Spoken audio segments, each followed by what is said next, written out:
Amandaland. Topical and atypical. Unfiltered and independent. 100% authentic and intelligent.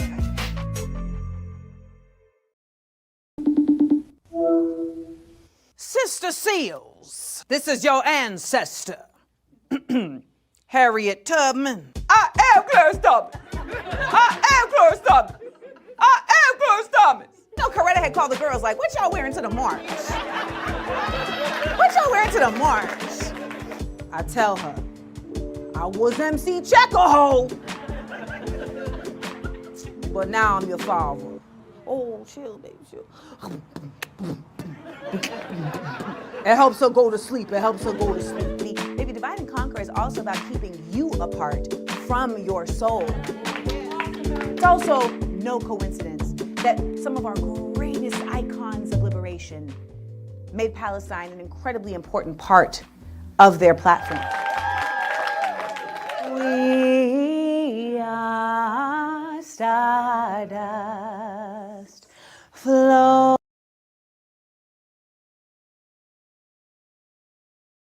Hello. Yay!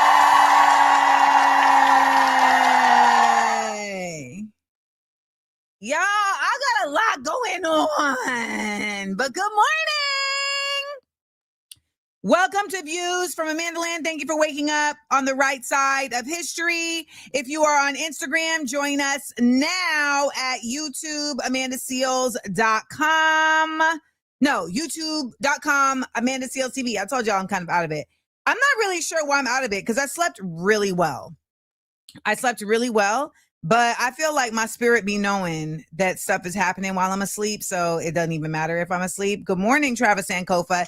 If you haven't joined us, every night I started doing these things called what would your ancestors say, where I talk with folks on Instagram about like their ancestry, about how their ancestors would feel about where they are today, where the world is today, etc. And we had just an excellent episode last night. Okay. We had an excellent episode last night. So make sure go and listen. Now we have a lot going on today. We have our guest, Jacob Berger.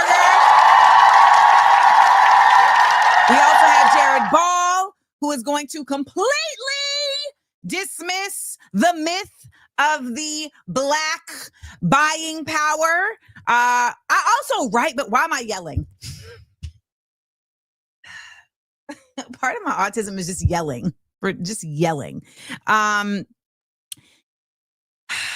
Right before I came on here, I saw that Black Man Bakari Sellers is starting a pack to unseat Rashida Tlaib. And it made me want to fight. It made me want to fight. It made me want to fight.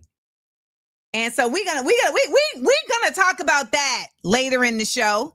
We're gonna talk about that later in the show about these because now we got a different kind of coon. I call them Zunes. Okay? Zunes are coons who have sold out to Zionism. So I call them Zunes. Okay? Mm-hmm. So Reese just said, we've got an asteroid heading to Earth in November. I welcome it. Come through, asteroid. Come through. I don't know about anybody else, but I mean, come through. You know, whatever happens, happens. I know some of y'all are like, but my kids, it's fine. It'll be fine. Your kids will be fine. What is the NLP? Someone said Bakari Sellers just joined the NLP, Neuro-Linguistic Programming. I don't know what the NLP is. You guys, I wrote a book!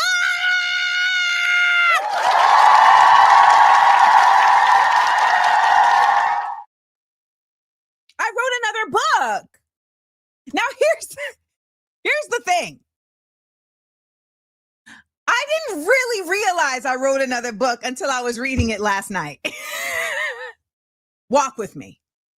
So, What Would the Ancestors Say is my one-woman show that I have now self-published into a book.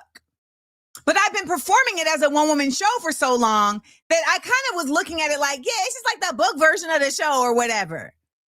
But then last night, I was like reading it as a book, not as the script version of the show that I be doing.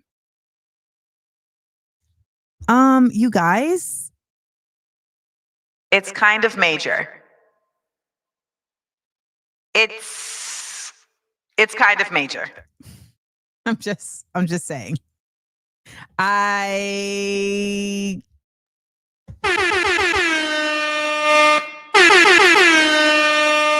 It's kind of major. I say this not lightly. Y'all know that I am critical. I am self-critical. I'm not the kind of person who just be like, look, I tied my shoes. Ah! No. What I've realized is really special about this work that I didn't really grasp as I was creating it, as I was doing the illustrations, as I learned InDesign to lay it out, is that it's completely super unique because it's not just a play. And particularly in the time that we're in, where a lot of folks are so limited in their ability to pay attention, right? We have a definite ADHD generation. And also in a time where we need to not just be learning, but we need to also be expanding and imagining. I really feel like what this text does is it gives you a very quick entry point into points, into knowledge, into facts, and then gives you the opportunity to then philosophize and imagine and think.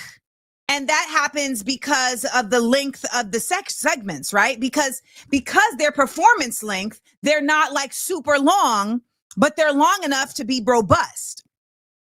And I think I'm getting a little emotional, but I did not, as a creative, you make things from one place and that place is a great place. And then as you are expounding upon it, you then end up like learning so much more about the thing you created. And so that's not what I want to do. And so that is what is happening with this piece. And I did Monet Exchange's in a podcast yesterday, and we really got to talk about it. And I just want to thank Monet Exchange because it was such a dope interview to get to like talk about my book and like to talk about the work. And they just got it. You know what I mean? They just freaking got it. So you can get tickets to watch the live stream and book release. The book is not out yet. Some people were able to order it because I had messed up on my Shopify. So 33 people got the book. And I just want to tell y'all, you getting a special edition of the book. You getting the book before I made corrections. All right. I mean, it's still like dope, but this is the sample. So y'all literally got 33 people got special editions. So if shit really hit the fan, sell them boys on eBay. All right. I got a first pre-edition. See if you can get some money for that. LTD ED, limited edition. All right. So the live stream and book release will be happening on November 8th. November 8th. Okay. You can get tickets to the live stream. You can also get a ticket to the live stream plus a signed book. And if you are in LA, you can get an in-studio ticket that includes a signed book and a meet and greet. The tickets are available now at amandaseals.com. Thank you, Kimberly. This is the work, part of the work, because not all the work, but people be like, Amanda, so what are you doing, Amanda? I'm doing shit like this. Making stuff to keep us lifted, to keep us informed, to keep us imaginative, while also doing a host of shit that I don't tell y'all about. Okay? You don't need to know everything. And not because sometimes it's secretive, but also just because, like, why y'all need to know everything for it to be? Y'all be believing in Jesus. But you got to see what I'm doing to believe I'm doing things. Cut it out. Now, I just saw Jacob yawn. So we're going to get on in 10 minutes. But you not in LA? Oh, he was stretching his face. This is acting. Y'all, let's do that. Let's all stretch our face muscles. Yeah, and then you massage your jaw. Right? Then you massage your jaw. The tip of the teeth, the tip of the tongue, the tip of the teeth, the tip of the tongue, the tip of the teeth, the tip of the tongue, the tip of the teeth, the tip of the tongue. So I hope that I will see y'all in LA if you're physically able to be there. If not, I hope that I will feel y'all on the live stream and support your girl by going to amandaseals.com and getting your tickets. Okay. Now, for those of you who are also just curious about what other stuff is going on, you can get your Brother Malcolm drop, which has hit the streets. Okay. So the Brother Malcolm drop is in the building. You can get your Brother Malcolm pin. All right. The Brother Malcolm pin. You can get the Brother Malcolm print. Now, this has, of course, been ransacked by my cats. Yours is not going to look like this. All right. But this is the Brother Malcolm print. Lord. And this is the Brother Malcolm bonus bundle, which comes with what does the bonus bundle come with? The bonus bundle comes with the lapel pin. Bam! It also comes with the bookmarks. I don't know if y'all knew that this bookmark was right here, but it comes with the bookmarks. It comes with the sticker sheet. You see, that's an X with a whole bunch of Malcolms. Now, let me just tell y'all something. So normally when I do the bookmarks, I will like put the image and then I'll put the pin over it. But because Malcolm was shot, it felt weird to put the pin through the image of Malcolm. Does that sound crazy? It felt like I'm shooting him all over again. So I had to do a bunch of little Malcolms so that it's not specifically going through him. Okay. The bundle was sold out, Trini Dominican. Okay, I'll put more. And this is the big ass sticker. Look how big that sticker is. Malcolm. Now, someone told me I was commercializing Malcolm. And I mean, I guess if that's what you want to call it, I would call it honoring him through art. But, y'all in this capitalism, y'all be calling everything commercial. Basically, y'all be thinking if someone makes any money off of something that is commercial, I don't agree. Even if that is the case, I don't agree. You can also, for all of my Amandalanders, remember, you can get yourself the Amandaland notebook with the sticker tabs for your sections, because I know y'all want to be having your sections separate. So when you want to flip to the high quality white section, you can be like, bam! And you have a whole list of high quality whites. You want to keep up with your words? Word of the day logbook right here. And you can also get your Views from Amandaland pin and wake up on the right side of history, and there's a bookmark. Now, back in the day, I never would have done this because I would have felt like I'm selling my wares, peddling my wares. Like when I was a poet, all of the other poets would be like pushing their books after they get off stage, pushing their CDs. And I just felt like that was so corny. And now I think back and I'm like, damn, they had it. They had figured it out. Like, why would I be shameful about peddling or about selling things that I have made of my craft? Like, why would that be embarrassing? But that's because they really trick you into thinking that if you're pushing it yourself, that it's some kind of signifier of a lack of support or like you're not big time. Which, by the way, my book is only going to be available at amandaseals.com and Amandaland Exports. And it will be in your local bookstores. I'm not selling this on Amazon and all of that. No, I'm not. Okay. I'm selling this on my page. And is that going to make me have less sales? Absolutely. Is that going to make me have more peace and sleep at night? Absolutely. For those who are asking, will it be available worldwide? Absolutely. Okay. Absolutely. A couple more announcements before we get cracking. I will be in DC this Sunday with a host of other educators, and we are going to, I did not put the image here. Hold on. I'm going to be a part of a teach-in, y'all. So basically, we are going to do a teach-in on the mall, on the White House. Is it on the White House Mall? No, I'm not sure which mall it's on. Let me hold on. Let me start talking and just show you the image. Okay. So I'm going to be a part of this teach-in with a bunch of other educators.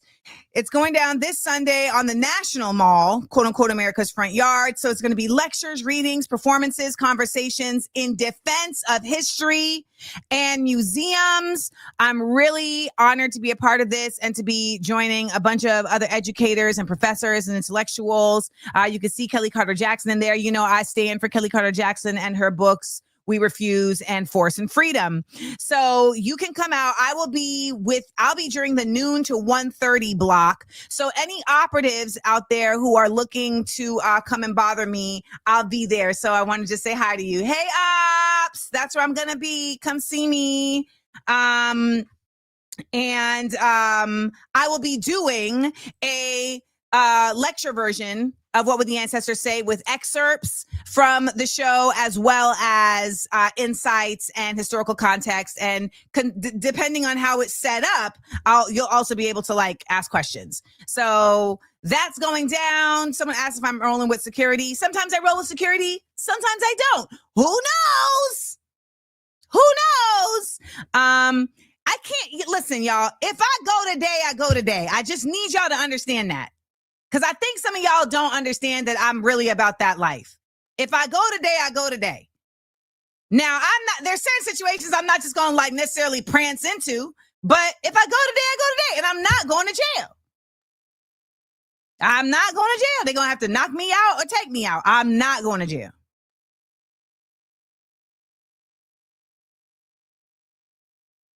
Okay? Okay. So,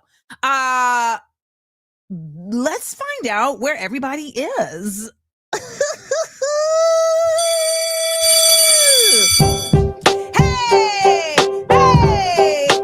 Hey, shooby-dooby-dooby-doo-doo-doo. Let's find where everybody's at. Amandalanders here to learn. Drop in and tell me where you're watching from. Come on, Amandalanders. Drop in and tell me where you've been. Amandalanders here to learn. Drop in and tell me where you're watching from. We are in Cleo, Ohio, Charleston, South Carolina, Baltimore, Maryland, New Jersey, Fairfax, Virginia, Salt Lake City, Utah, Everett, Massachusetts, Brooklyn, and 13-degree autumnal London, Patterson, New Jersey, and happy to be here. Durham, North Carolina, Gastonia, North Carolina, Duval, Houston, Texas, San Antonio, Texas, Hampton, Georgia, Detroit, what up, no? Staten Island, New York City, Columbus, Ohio, New Orleans, Middleborough, Massachusetts, NYC, Ice Out, Nashville, Queens, New York, Dallas, Fort Worth, Texas, Lighttown, Texas. We got a lot of Texas up in the building. Edmonton, Canada. I'm in the landers here to learn. Drop in and tell me where you're watching from. I'm Jazz in España. Melody is in Cholula, Mexico. Buenos Aires, Washington. Wayne, Netherlands. Max City, Michigan. Las Vegas, the city of sin. Chicago, the city I don't play. Philly, Sarah, in Sweden. Manchester, UK. Washington Heights, Long Island, New York. Mobile, Alabama. Boise, Idaho. Cape Town, South Africa.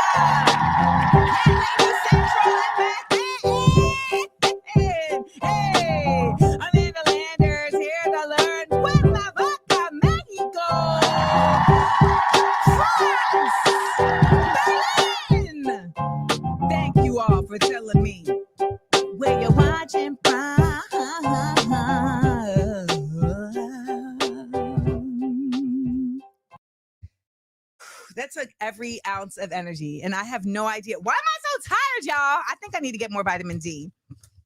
Because, you be forgetting that it is winter.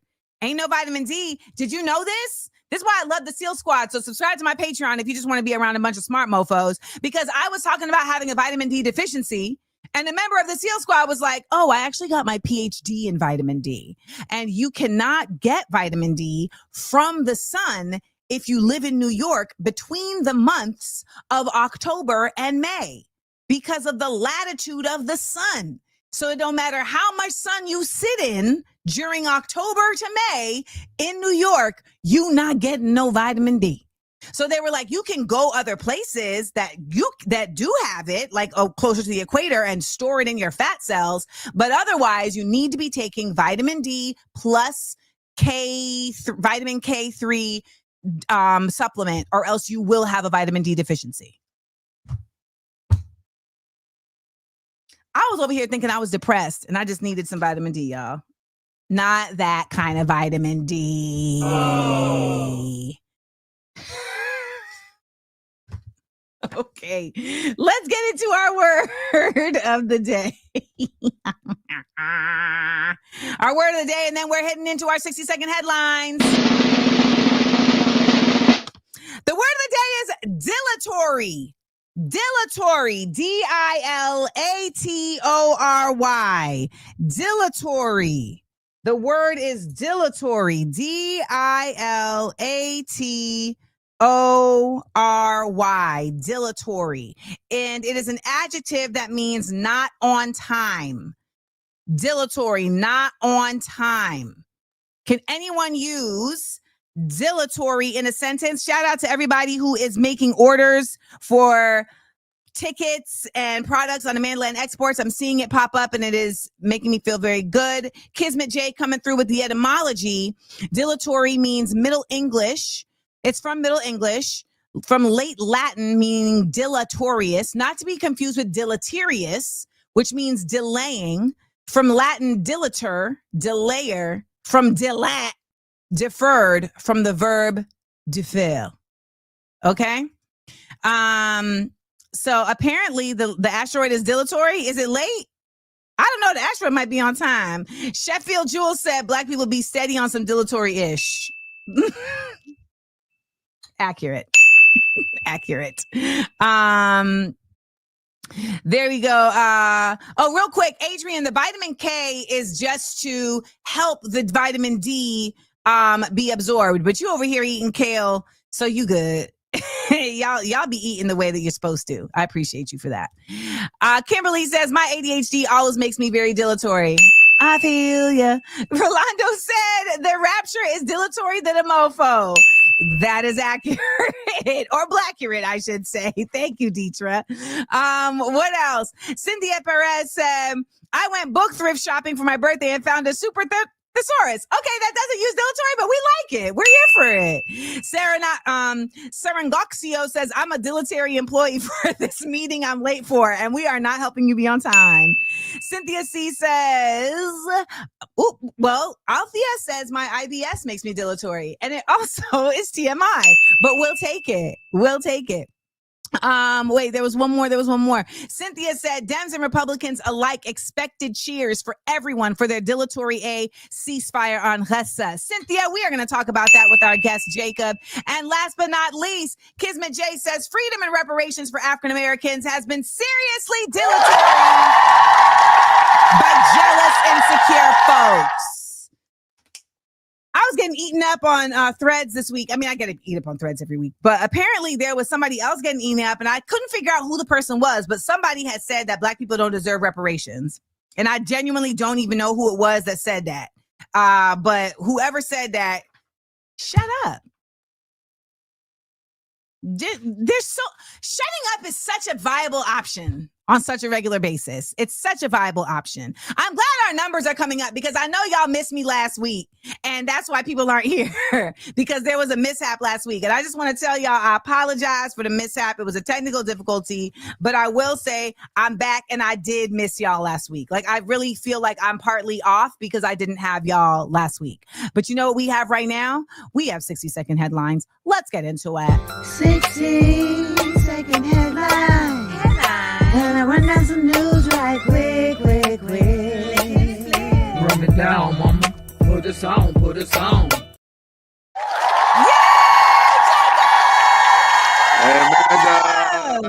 you? Jacob, you survived a flotilla. Yes, made it back. Alhamdulillah. You know, just doing the work that needs to be done. How? Thanks Go ahead. Thanks for having me on. Thanks for having me on. I really appreciate it. Big fan.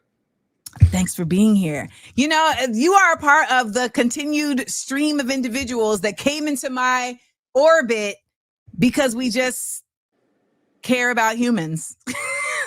Yeah, and we ran into each other a few times in New York City at some pro-Palestine rallies. That's what I mean. But that's what I mean. Like before that, even though we're both comedic peoples, I don't remember meeting you in like a stand-up context. But I met you when we were standing up. Yes, absolutely. Taken to the streets, and now we're here. And now we're here. Jacob, you seem really tired. What time did you go to bed last night? Well, I've been traveling nonstop. I just got back to Egypt because I moved to Egypt about a year ago, like after I did a humanitarian trip. So I help Palestinians that are here displaced from Gaza, and also now, thanks to this the loose ceasefire that's happening right now, we're able to start sending aid trucks into Gaza with some colleagues of mine. So that's why I'm a little jet lagged. I'm 7 hours behind. I've been traveling nonstop, so forgive me if I'm a little off my game a little bit. Jacob. Yes. What? Yeah. I mean, I knew you were cool, but you are officially a high quality white. I appreciate that. Well, it was last year after I did a humanitarian trip out to Egypt to meet people from Gaza to provide housing, food, medical, and just hearing the stories from like children who talked about, watching their mother get shot in front of them, or they're the last surviving member of their family when 40 members got killed. It just did something to me, like emotionally and psychologically, where I was like, you know what? I can't go back to my normal capitalistic American lifestyle back in America. Like the protests just weren't doing it for me anymore. So I was like, you know what? I think since I'm a social media figure, I think the best use of my time would be to move out there to Egypt and be on the ground, helping people, finding charities that are trustworthy, and also just showing the West that it's a bunch of BS, that Arabs and Muslim people like hate white people, hate Jews, hate Americans. It's not true. Like they all know the difference between a Zionist and a Jewish person. And I walk around my Star of David, like no one cares. I'd be like, Ana Yahudi, but Ana Bakra Israel, which means like I'm Jewish, but I really hate Israel. And they were like, we're best friends. So my Arabic coming along, inshallah. How's it? Right, exactly. How's your Arabic coming? Shway. I've learned the Egyptian Masri Arabi is considered like the most slang of the Arabi, and I'm coming along. 85% of communication is nonverbal, so I'm able to get a lot through with just hand gestures and things like that. Yeah. Well, we're New Yorkers, so we talk with our hands already. Forget about it. So yeah. Shufi, I had no idea, and we commend you. And I am also like incredibly impressed that you're here, because I was jet lagged from LA. Jet lag to Egypt is another level. Yeah, but New York, Cairo is very much like, it's like a Muslim New York, basically. It's big, it's loud, people mind their business, it's up all night. I need to go. It's a really, Oh, have you been to Cairo? Have you been to Egypt? No, I haven't been to Egypt yet. You definitely gotta check it out. It's real. It's more than just pyramids. There's all types of beautiful areas and stuff. But it's just a coincidence. Like, it just so I'm here because this is where the Palestinians are and stuff. So Okay, then I have another question. Like, how did you? Like, what was the process to like move to Egypt? Well, you just get a multi-entry visa. It's good for 6 months. Just move it out there. The cost of living is obviously far less here in Egypt compared to New York City. So, I already met some people, and I've been working with various charities over the course of the year. Gotcha. You find your way around, community. It makes it work. Yeah, and it makes you feel good because, I think, you kind of brushed on it before, but like I feel like a lot of it got to a point where like the protests in America just weren't doing it for me anymore. I was like, I need to roll my sleeves up and like get some skin in the game. That's why I moved to Egypt. That's why I did the Freedom Flotilla, because people need to step up, and hopefully like me doing these types of things will inspire more creators and people with platforms to do more for the cause. I think it also means a lot that you are a Jewish white man doing this. You know, I mean, there's just a reality in that visibility and in standing on business in that particular context that says a lot. It demonstrates a lot. Well, I mean, I've always been someone. Before I became an actor, I was actually a social worker. I went to Columbia University, and I used to work in Harlem doing mental health. Yeah, I know, mental health treatment. We both went to Columbia, so I can do that. Right. So, like, I've always been conscious of white privilege and racism and systemic racism and things like that. And even when I was doing my comedy skits and things like that, I still sprinkled in content related to like Black Lives Matter, LGBTQ, workers' rights. But then, like, when October 7th happened, I saw like what was about to go down, and I spoke out right away. Like, look, guys, this didn't happen because they hate Jews. This is because this is what happens when you're oppressed and thrown in a cage for 70 plus years. And you know, I just felt I didn't see any other content creators really stepping up, and now my life has really shifted to being full-time humanitarian and using my voice for the downtrodden and the people that need the help. Well, speaking of the people that will need the help, let's talk about this fake ass ceasefire. Yes. So, you know, I keep seeing people say things like, oh, see, like it's a ceasefire. It's done. Like I can already like, and it drives me crazy because anybody who even knows even like the basics of how Israel be doing knows that like they're not going to stick to anything that they've said. And we also know that they don't have to, right? But I just want to name some of the things that have happened since this quote unquote ceasefire to give you all some context. And then Jacob, I would love for you to chime in. So absolutely. The aid trucks were supposed to be coming in like full force, like no stopping. And the aid trucks are still being restricted. And then you have Israelis who are literally still blocking aid trucks. I saw a video of an Israeli blocking an aid truck with their baby in a stroller. Okay, with the baby in a stroller. So now there's still only 2 Israeli controlled crossings open. Rafah remains closed. So then we have the Palestinian Red Crescent said on Monday that 11 Palestinians were injured after Israeli forces stormed Nablus in the northern West Bank. Now, I know people are like, yeah, but the ceasefire it shouldn't be any fire anywhere.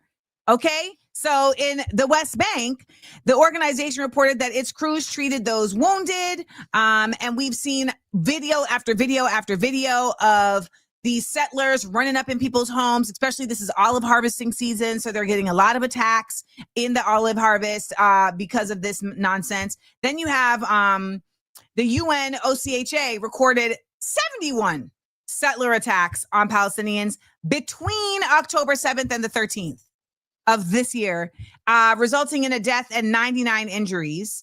And then we're looking at 11 people were killed on a bus. We just saw the only veterinarian in Gaza who was unalived by the IDF for crossing some arbitrary yellow line, etc.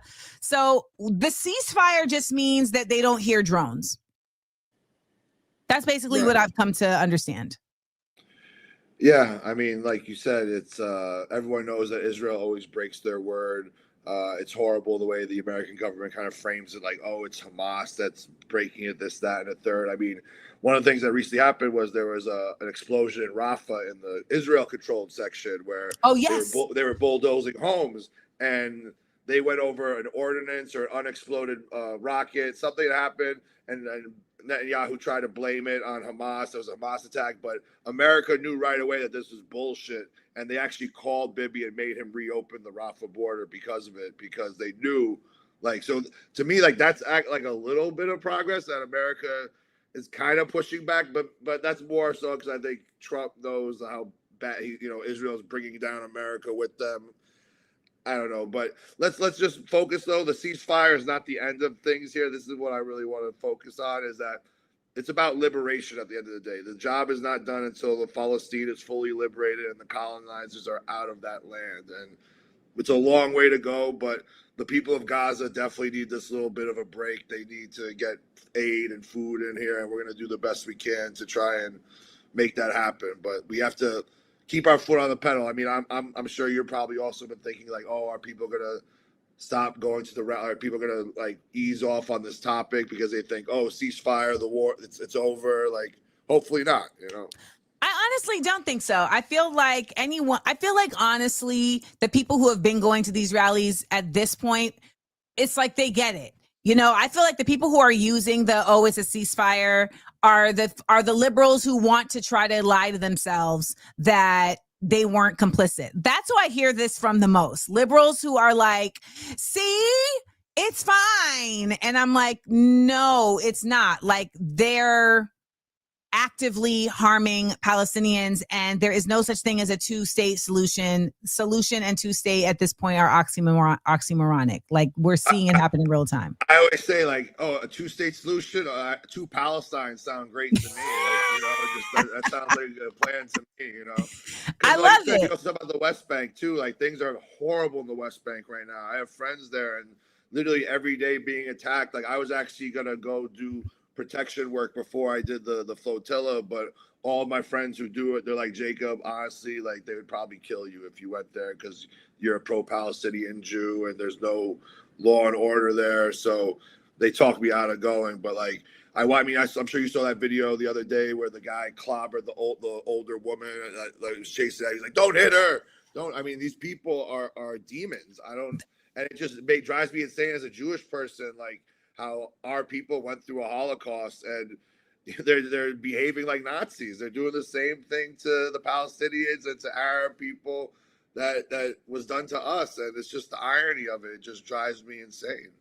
I never thought in my real time that I would see like an entire society that was like trained up this way, right? Because I feel like there's a certain level of the Third Reich that is a part of the society, but there were also was people being afraid to be like pushing back. This is an entire like control group. The same way that Palestinians are a control group to be surveilled, to be bombed, all the above.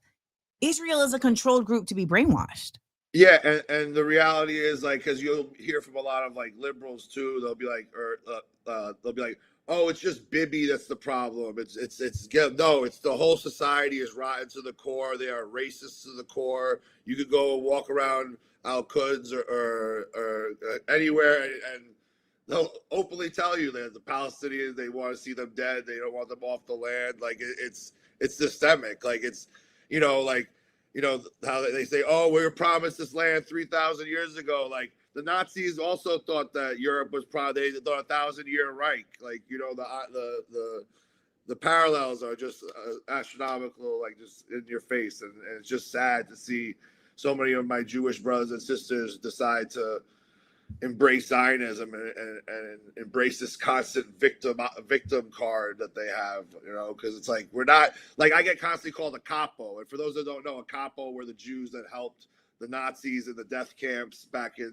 World War II. And I'm like, what kind of victim mentality do you have that you think that you as an American Jew in New York City are in the same position as Jews during Nazi Germany, that me saying free Palestine is the same as me walking other Jews into the gas chambers? Like, it's insane.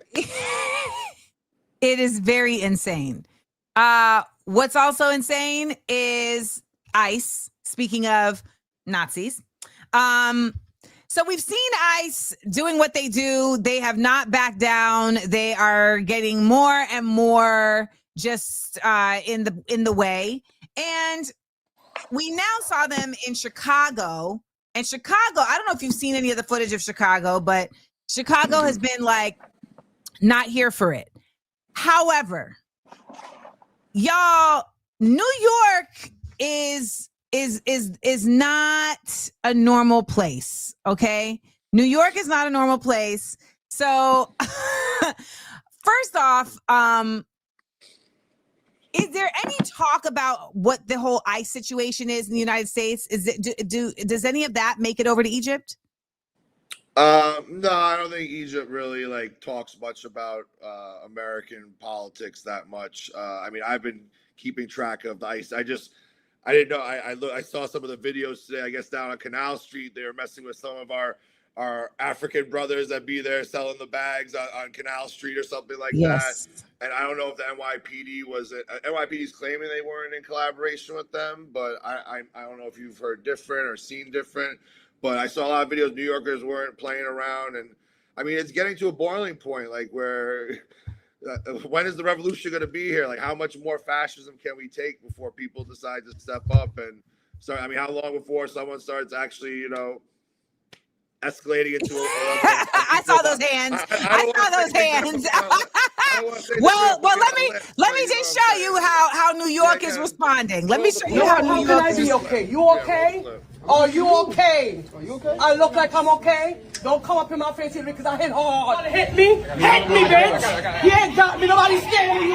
You're trying to get a phone case, brother. I'm trying to get a phone case. Go ahead, go get a phone. You too old, man. This is New York. We don't welcome nobody like this over here. Yes. Okay, now you go. Everybody in Chinatown is not illegal. Some of us are very legal, okay? Okay, wait.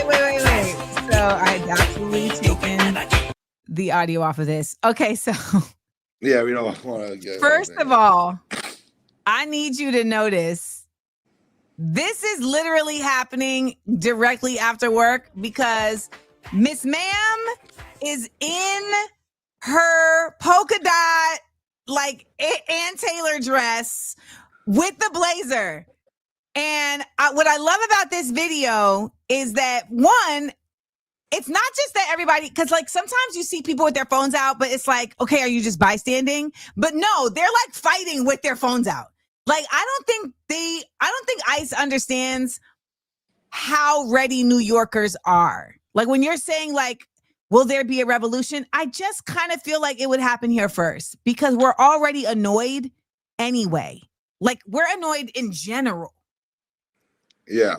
No, like honestly, like, I mean, to see that lady with her purse just coming out of work, like we need more of that kind of stuff. And especially, white allies to use their white privilege to be putting their body between brown and black faces that are being the ones that are targeted by ICE. New York, we don't play that shit. Like they, we like I was kind of shocked to hear that they were in town like that doing stuff. But I've heard they've also been in Jackson Heights doing busts and things of that nature as well. Yeah, it has to push back. Yes, people have to New York it up. Like if all my New Yorkers, as hype as y'all get for the Knicks, that's what I need for ICE.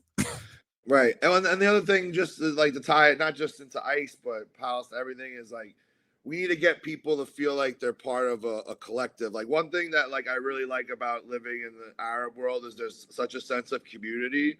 And I see it way more now. Like America is built for you to be an individual. They don't want you to feel like you're connected. They want you to feel like you're on your own.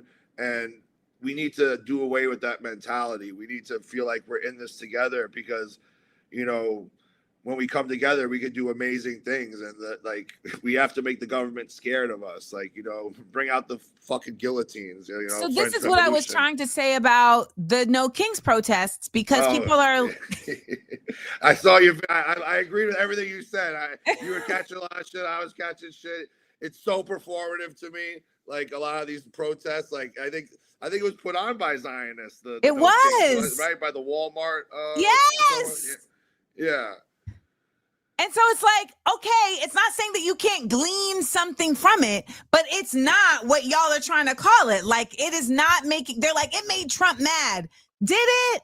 No, I think that the bourgeoisie enjoy watching permitted protests like that because it allows people to get out their anger in a peaceful way where nothing actually happened. And I also think it's problematic because I think a lot of people, especially liberals, they'll go to one protest a month and then they'll pat themselves on the back and be like, okay, I did my part. I did my job. Like I go back to my normal capitalistic American lifestyle. Like, now I'm gonna be like, no, you need to move to Egypt. Yeah. That's what you need to do. If you ain't moving.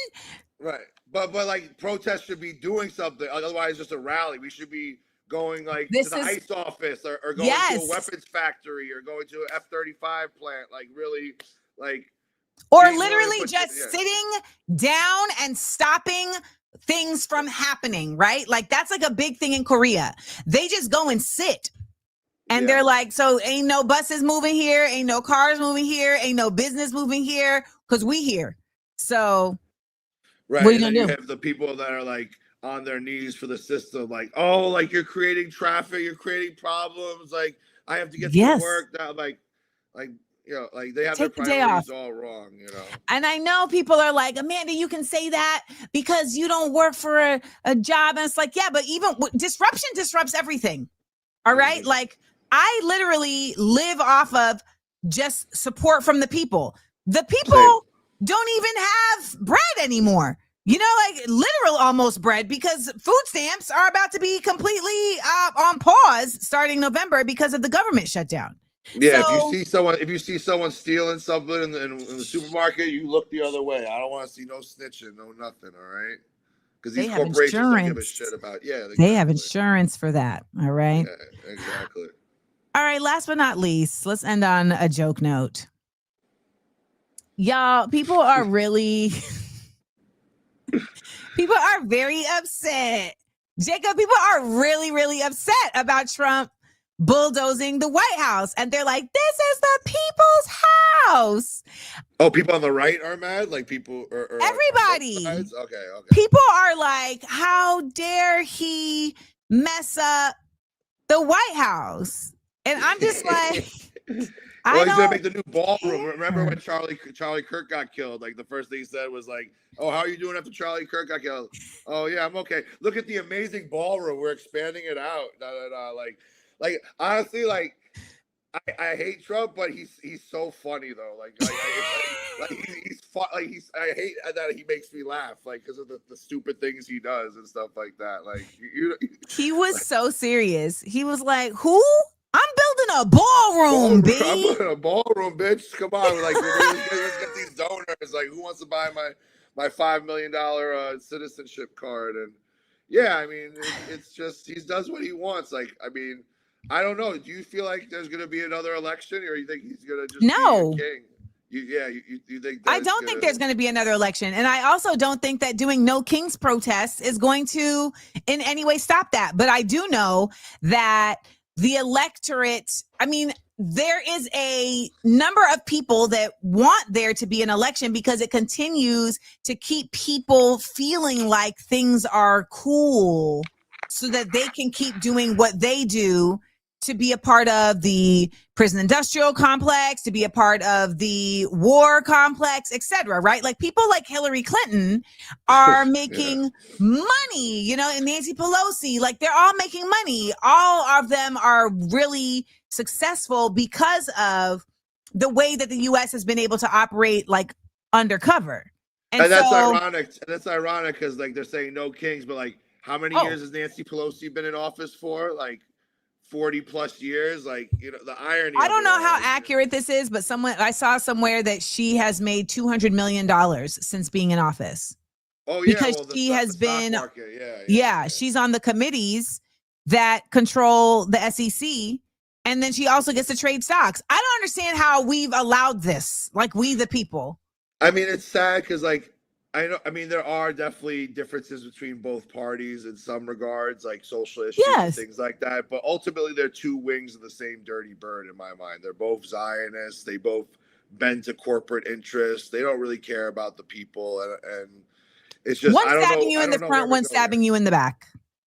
Exactly. And the Democratic senators, like, just pontificating and having zero spine, pushing back on Trump. And I mean, I wish the Dems moved the way the Republicans do. The Republicans just get shit done. They're like, fuck you. Like, we're going to do what we want. Like, we're going to push through. And the Dems like, oh, well, like Chuck Schumer and Hakeem Jeffries. Because it's about order.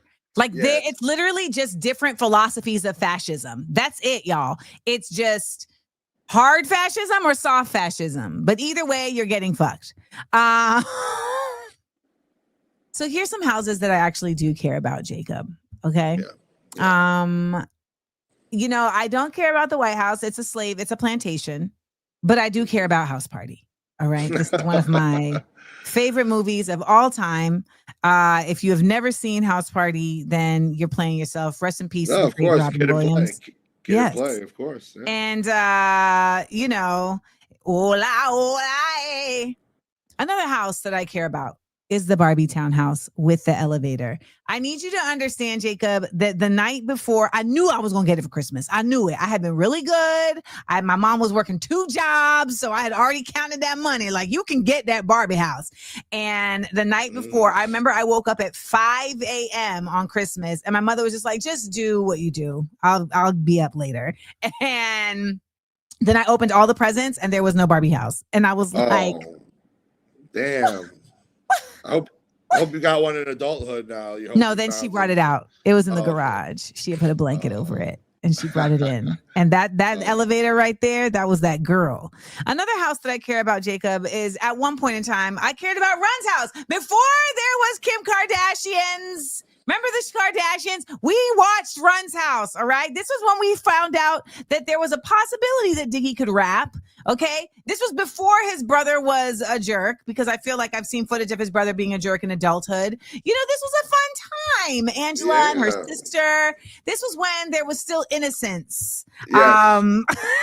Whose house? Run's house. All right? I also care about a roundhouse. Now, Jacob, I used to take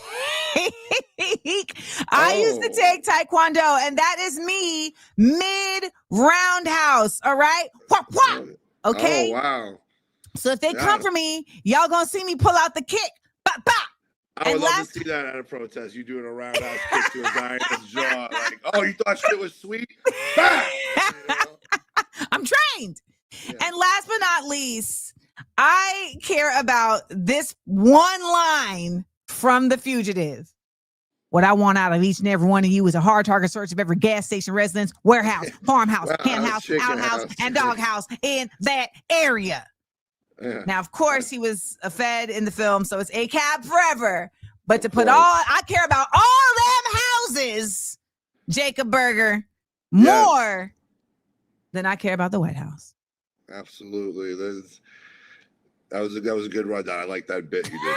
That was a good bit. I like that. Appreciate you. Jacob, thank you so much for joining us. So what do you got planned for today? What's going on in Jacob's life in Egypt? Well, it is it's 6 p.m. now, so just probably get some dinner and just check in with some things. Yesterday, I met with my friend Nicole Hennis. She's another content creator and activist, and we're just starting to get things ready. We're sending trucks into Gaza through Rafah. There's an organization called Al Khair, which is a global organization based in the UK, and they're basically helping us facilitate sending aid in. Like they have a warehouse and they have a team on the ground in Gaza, and they basically cover any costs associated with it. So every dollar we raise goes to the actual aid we're sending. How can we? The link is in my Instagram bio. I would say TikTok, but they just banned my TikTok page again because I lost my page at 2 million 3 months ago, and now they just banned me again with 66,000. But if you go to the link in my bio on Instagram, there's a GoFundMe there. It's the biggest GoFundMe in Spain because Nicole's originally from Spain. We're going to be focusing on housing. So we have tents that we're going to be sending, sleeping bags, winter clothing, all at the lowest cost possible, just so we can stretch the donations. And everything's documented there because we were sending aid trucks in earlier in the year when the border was open, and that's when I felt the most useful. Mm-hmm. Also, you can check out in my Instagram Taboo Club, which is it's basically like a boys and girls organization on the ground in Cairo that helps out displaced children and mothers from Gaza. It's like a center, and we do things like Tatris classes and Dabka Club. We even have a breakdancing teacher. I don't know if you've seen Camp Breakers in Gaza. Yeah, we have one of them at our center, and he teaches the kids breakdancing. Just a safe space because, everyone focuses on like the primary needs, food, shelter, medical, but there wasn't really anything that provides sort of like psychosocial stimulation to the children and mothers. So that's another important organization that I work with here on the ground. And just keep making content, keep fighting the fight. And, thank you so much again for having me on. I really appreciate it. I'm sure I'll see you in New York again real soon. Yes. Thank you for your service, Jacob. We really appreciate you. Y'all, make sure to go to Jacob's Instagram, hit those links, and show your support. And I forgot, how do I say goodbye? Is it assalamu alaikum, right? You can say Yeah, you just hello say and peace goodbye. upon you. Yeah, you say assalamu alaikum. I say wa alaikum salam. All right. Assalamu alaikum, Jacob. Wa alaikum salam, Habibti. All right. Wa alaikum salam, Habibti.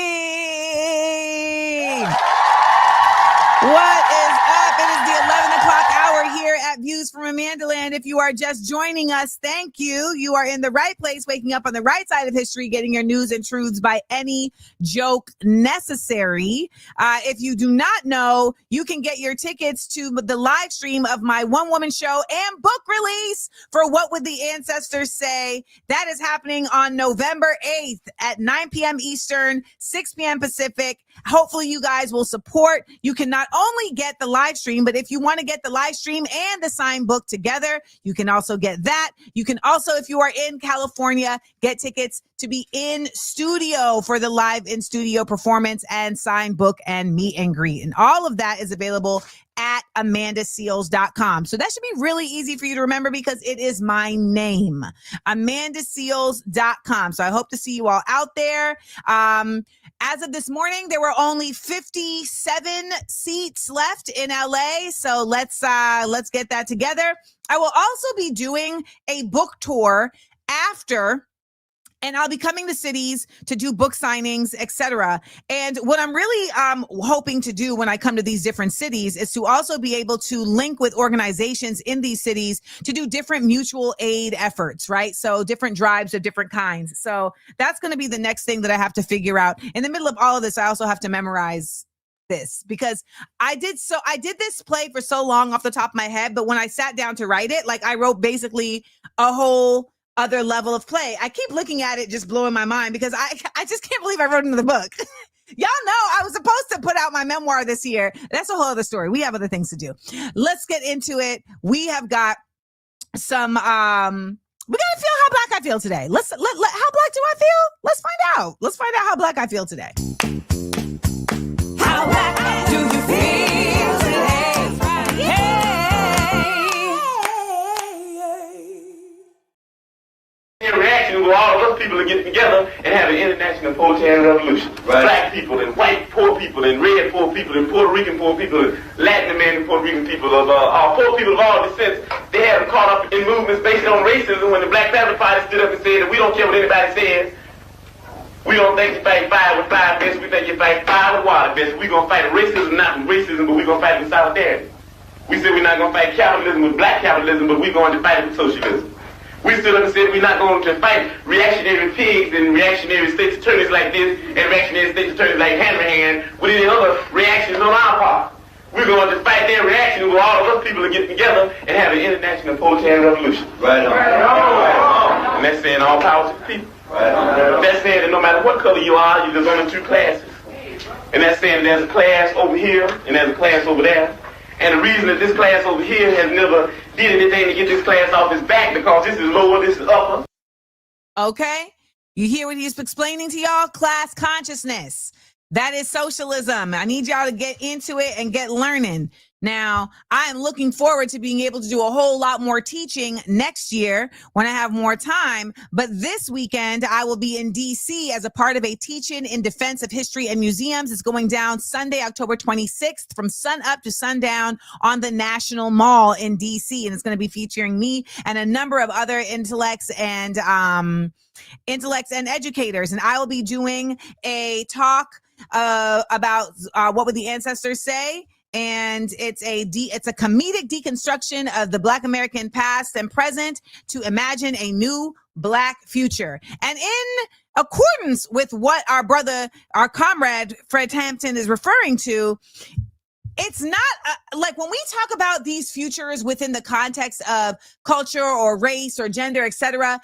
Sometimes these are family conversations. However, there has to be cross-pollination. That's the intersectionality of it, right? That's the coalition building of it. So even though What Would the Ancestors Say is through my lens as a Black woman and through the lens of Black ancestors, we all understand that particularly within this nation, there is an overarching experience that Black people have had that everybody is involved in, whether they're Black or not.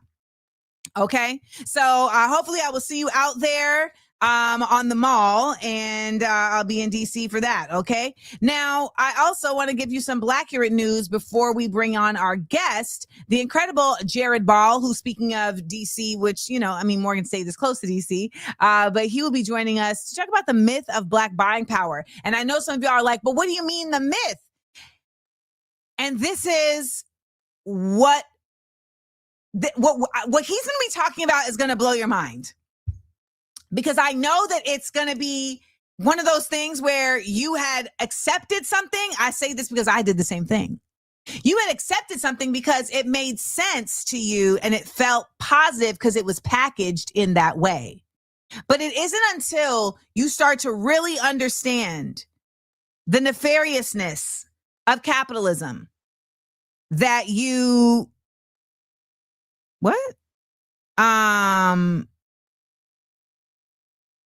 that you really begin to understand what it is that is not positive about the quote unquote Black spending power. Okay.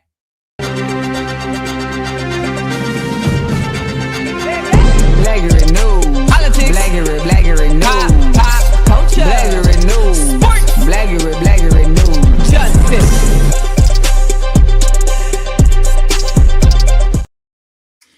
Okay, so first, let's do a real quick tap in to what's going on over there, or down there, I should say, in the Caribbean with Colombia, Venezuela, and Grenada.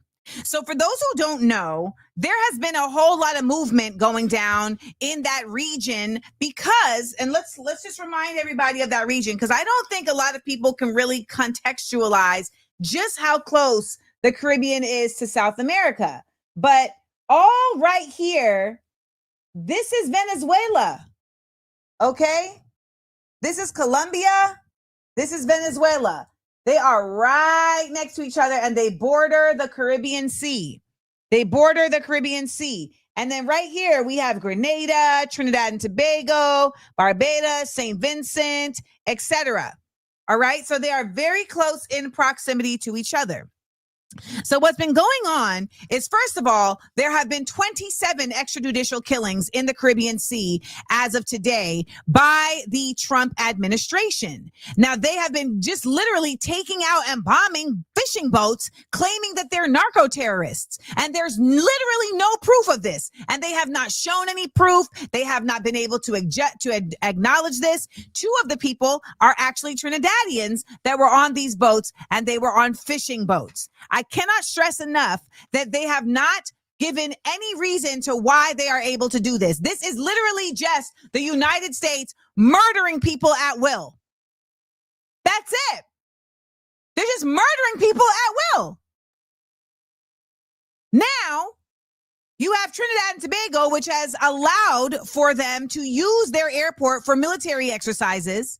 By the way, Trinidad and Tobago's PM, her name is Kamala. So I'm seeing people like, well, what does this have to do with Kamala? And I'm just like, this is why you all with your blue no matter who don't get to talk about things. Because you don't know anything beyond a very, very, very myopic point of view. Okay? The PM, the Prime Minister of Trinidad and Tobago, her name is Kamala, Kamala. So I just need to clear that up because a lot of y'all are in these comments losing your damn minds. And it's really because you don't know nothing. Anywho, so in the past week, the Trump administration tapped into Grenada. Yes, they are asking Grenada to allow for there to be a radar machine placed on Grenadian soil at the Maurice Bishop Airport to allow for the U.S. to do tracking of Venezuelan airspace.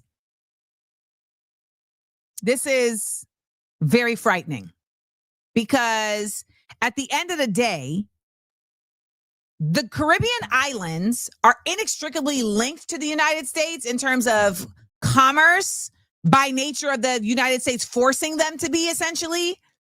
However, this really puts the Caribbean islands in a very dire situation because they are also right next door to South America, and this isn't anything to do with us. This isn't anything to do with us. And Grenadians are not feeling it. Okay? I love Dick Mitchell, but Prime Minister, don't make a mistake. Listen to your people. Listen to your people. We will stand with you, but we would only stand with you for the right decision. So in true Grenada fashion, that's my Auntie Lyra.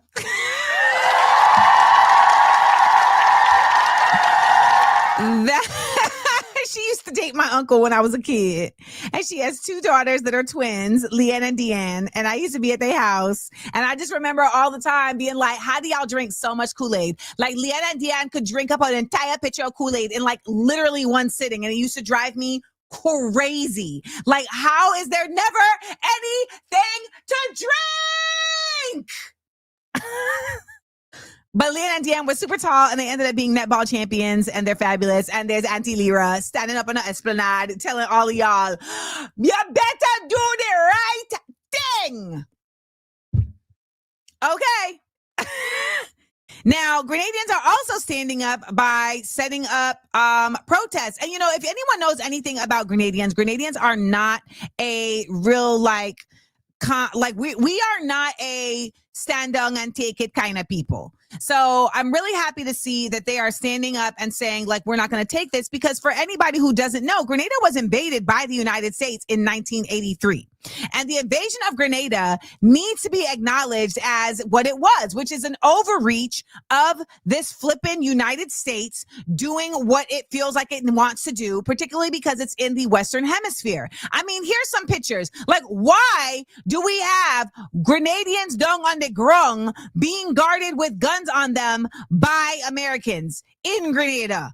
Excuse me? Watch them stand up with their hands behind their head because these people holding guns in them. What is the size of this tank?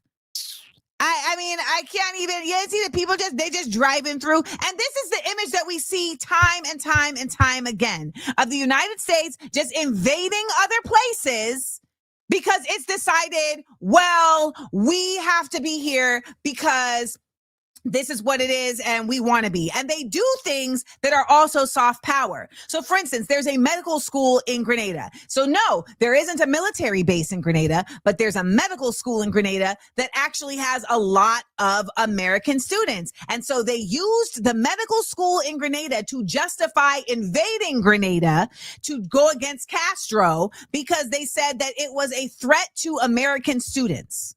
So I think this is the thing we have to always remember when we're looking at geopolitical concepts. I saw someone in the chat acting surprised that the United States would just blow up ships for no reason. And I find it fascinating that here we are in 2025, okay, where you are actively seeing people who are now called ICE, not because they have training, not because they have credentials, not because they have expertise, but just because they signed up, they have been given extrajudicial rights to just snatch people off the street who look illegal, okay?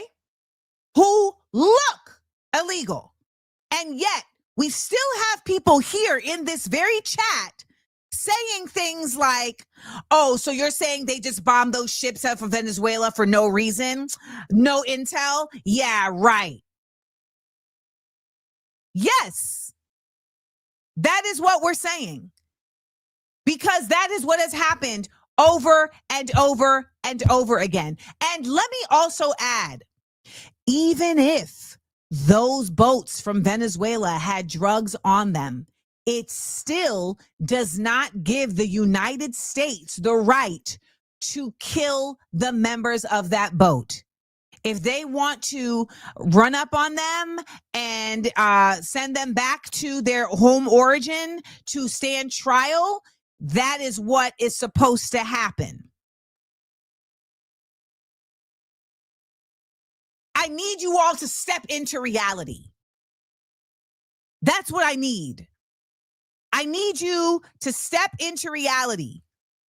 Too many of you all are still holding on to some false sense of morals and ethics with this nation, and they do not exist. This is not a moral or ethical nation. It is an imperialist tyrant and parasite. And if you don't know that, then you don't know enough. And thus, you should shh. I remember when I didn't know that, and people would tell me to shh, and I would get so offended. How dare you? And I was wrong. I didn't know what I was talking about because my knowledge base stopped at mainstream media. So I had the information being presented to me through mainstream media, which is completely propagandized.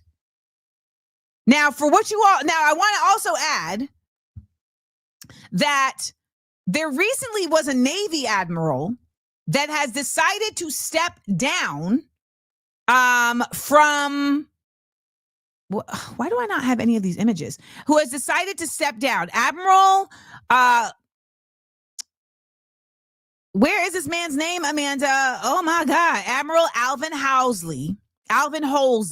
Okay. So Admiral Alvin Halsey has decided to step down at the end of the year. By the way, this was announced on Twitter.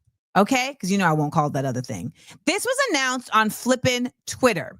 And he is the admiral that is in charge of the southern region of Latin America. And apparently him and Pete Hegseth have been beefing because of these extrajudicial killings.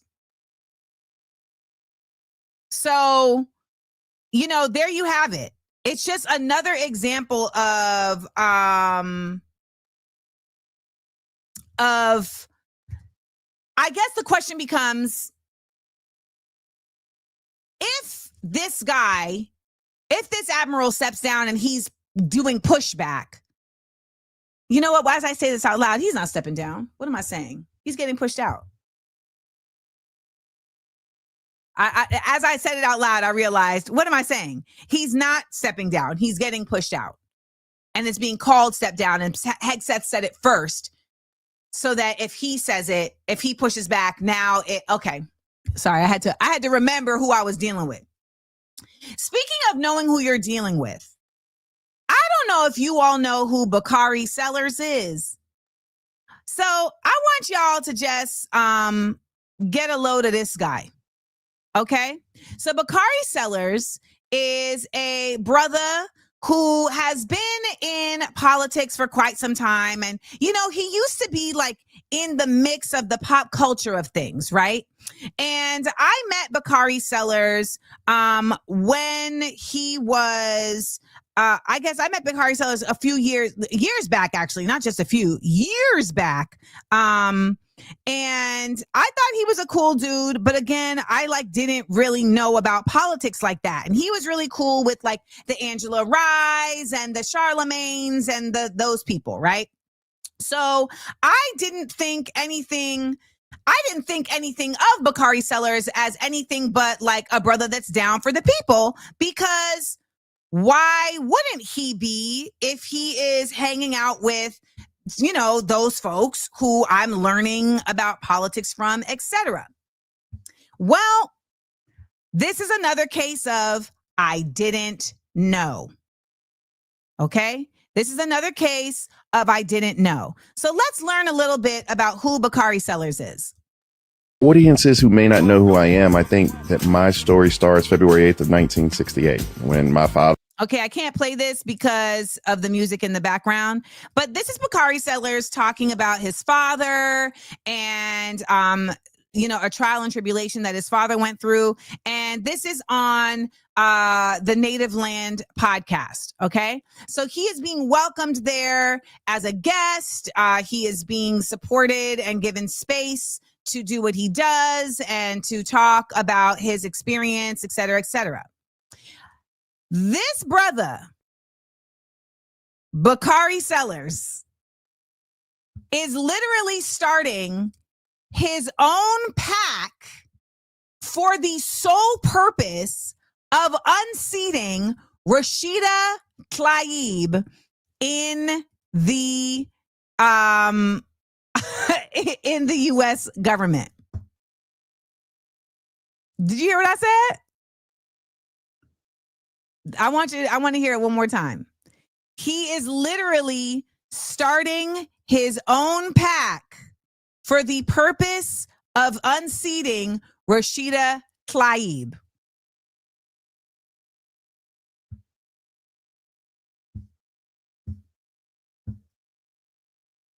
I'm trying to understand what is it that makes people go this far just off the rails? Because I call these people Zuns. These are coons who are aligned with Zionists. This brother been aligned with the Zionists for a very long time. Now, we have seen the videos of Cory Booker when he's talking about, like, what y'all need to do? Y'all need to get in with the young blacks early on in their political careers, and that's how you get them signed up. All right? That's how you get them signed up to be a part of AIPAC. And he is one of them. Okay? He has been recruited. This is according to Electronic Intifada. He was recruited by AIPAC since 2004. Since 2004. And he is tall. He was a former leader of the SNCC, the Student Nonviolence Coordinating Committee. Okay? Sorry, his father was, not him, his father. Sorry. His father. That's the story that he's telling right there in that video. Okay? He's telling the story of his father being wounded during the Orange Book massacre. So he's using identity. This is identity politics in real time. Okay? This is what I want to show you all. This is identity politics in real time. So he tells a story that legitimizes his for the people blackness. Now, he's not the one who was in the movement, but he tells a story of this. And then goes on to start a pack. But we have to acknowledge that the SNCC was very much anti-Zionist. Hello? They have articles in their newspapers that are supporting Palestine. And now this brother is out here starting a pack to get rid of Rashida Tlaib?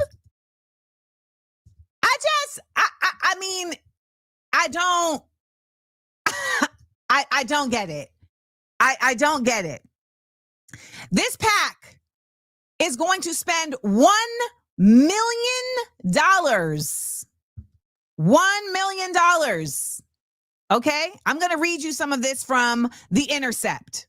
A new political action committee dedicated to empowering urban communities to narrow the wealth gap between Black and white Americans has picked its most prominent and first incumbent target this cycle. So do you understand? Do you see? Now, are they actually going to do that? So what they're doing here is positioning your Blackness as a tool. They're positioning your ability to have elevation in your communities as a pawn in their ability to continue to subjugate Palestine and to also subjugate you. They're literally saying, in order for you to get what you should get as taxpaying citizens, we are going to unseat an actually elected official. We're raising money to do, like, it's. So just a reminder that Bakari Sellers is a sellout. You can't spell Sellers without sellout. And the fact that we have all of this conversation lately about AIPAC, I want to remind you there are other Jewish lobbies besides AIPAC. I also want to remind you that they have now figured out a way to put money into these politicians' hands without it showing up on their ledger as AIPAC. You knew they were going to do that. So when we see AIPAC as like this glaring neon light, just know that there's other groups like J Street that are doing all sorts of nonsense. And I also want to remind you, and I cannot state this enough, Zionists don't tell the truth. So there's no reason to believe that the ceasefire that was agreed upon would be stuck to, the same way that there is absolutely no reason to believe that some assertion of a pact to help Black folks is going to simultaneously unseat an elected official is going to be legit. Are we understanding what I'm saying here?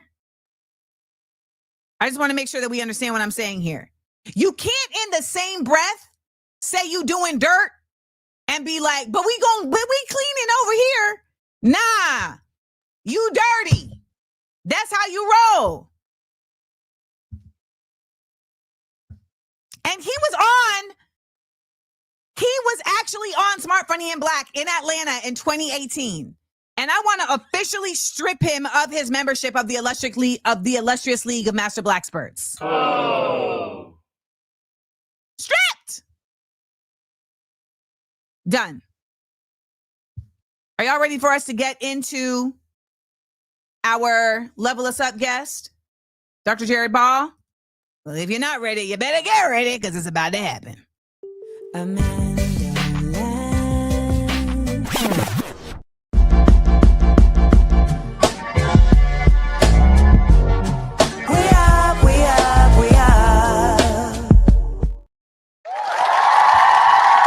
Oh, what's happening? Dr. Jared! Why are you laughing? I just love the intro. I love the whole setup. I appreciate it. Yeah. How are you, Dr. Ball? It's been a long time. It's been a long time. I'm as good as could be expected. I appreciate the invitation. It's good to see you, and peace to your audience. Wait, what's this going on down here? Did you draw a person with their arms up? Oh, I forgot that's in it. So, because I use StreamYard too. So shout out. We don't work together anymore, but I'll give him credit. Shout out to Brother Diallo, and he came up with the idea, and it's related to our topic. That so that when people see misrepresentations of buying power and so-called financial literacy, his argument was they should just throw up the bat signal, the buying power signal, and call for me, and then the rest of that's an homage to the novel Snow Crash and my particular mixture. But anyway, yeah. So yeah. Thank you. Thank you. I did not expect all of that to come out of that. The myth and propaganda of Black buying power by Dr. Jared A. Ball. Okay, I'm really not going to do a lot of talking because I really feel like I need you to explain this for folks, because I know that so many of us have been sold on Black folks spend the most money, right? And we have been sold on that as a positive thing. And I know that as someone who came from Hollywood, this is before I divested from celebrity, we were often told, the argument was always like, well, why aren't we making Black movies if Black people are spending the most money, right? And so that was really the argument. And it would be like, yeah, like I really felt like when people said that I was in my right to feel like, yeah, we should be. Mm-hmm. But then as one begins to decapitalize, you begin to understand, hold up. But if we have the most black buying power, as they say, then what the hell are we always, why the hell do we have the least legislative power? Why do we have the least economic power? Why do we have the worst air? Why do we have why do we got 2 trees in the hood, et cetera, et cetera, et cetera? So long story short, I met so let me also add, I met Dr. Jared Ball. That's somewhere around 10 years ago, I would think. I was going to say, it's way more than 10 years. It's like really? Okay. Yeah, because I was living in Harlem. I still lived in New York, and I lived in my apartment that I remember. And I came down to talk to your class about digital media. And I was doing views. I was doing a show I used to do called Things I Learned This Week. Yeah. I was a fan. I still appreciate your work, but I have always loved that particular effort because of what you were trying to do, how you were doing it, the DIY, but with production value. Yes. So the quick backstory to that is that was the one time I have ever had access to a budget at Morgan State University, and the last time I had access to a budget at Morgan State University. So the short-lived effort that we had going, the goal for me was to say, well, and there's a long backstory to this that we don't need to get into right now, but maybe of some interest at some point. But the backstory included that we were rebranding and reshaping what would become what is now the School of Communication. Yeah. And they built this studio, they put in all this relative amount of resources. Yeah. And so I said, well, but I've never wanted to encourage students to go into commercial media, and that was always part of the background tension with me in the school. And so I was saying, well, if they want to do this kind of work and this kind of teaching, because admittedly I'm more of a critical theorist and historian than I am a practitioner.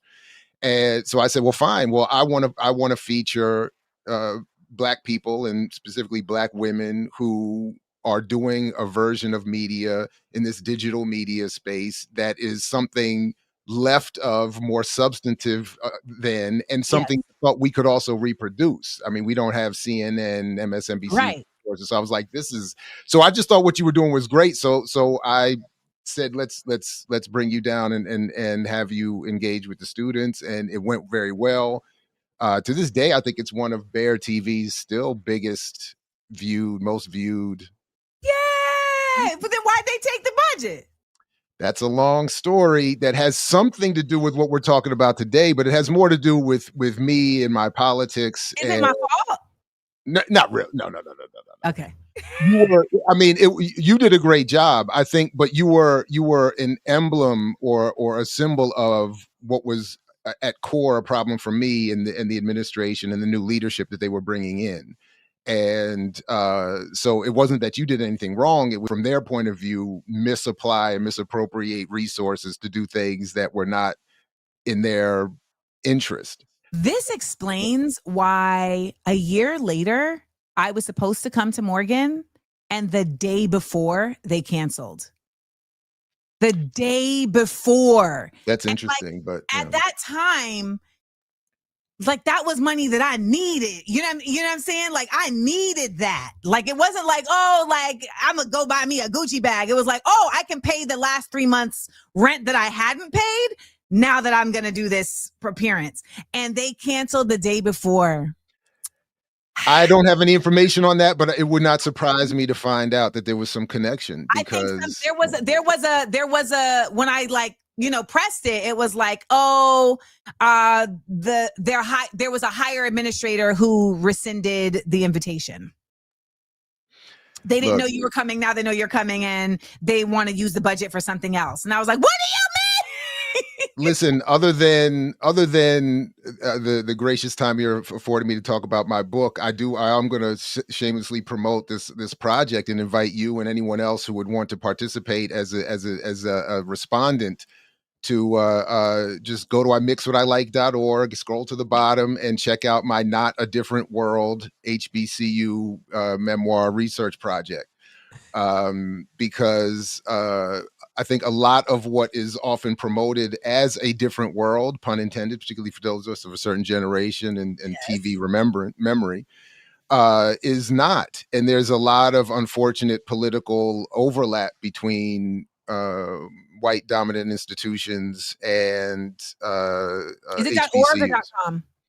.org. imixwhatilike.org. It's just my link tree, and then at the bottom is a link to a video, and then the link to where they can see more about the project. And it's just inviting you or anyone who has ever been to an HBCU as a student, staff, faculty, admin, or a parent to share some of their stories, because I eventually am going to talk about my now 19 years experience at Morgan, and want to share. Yeah, it's been a minute, and to share a little bit about what is, again, not, unfortunately, the different world people think it is promoted to be, and which is in some ways related again to the topic at hand. But I mean, I feel like it's directly related, because I want to get into how we see capitalism within the Black context is counterproductive to Black liberation.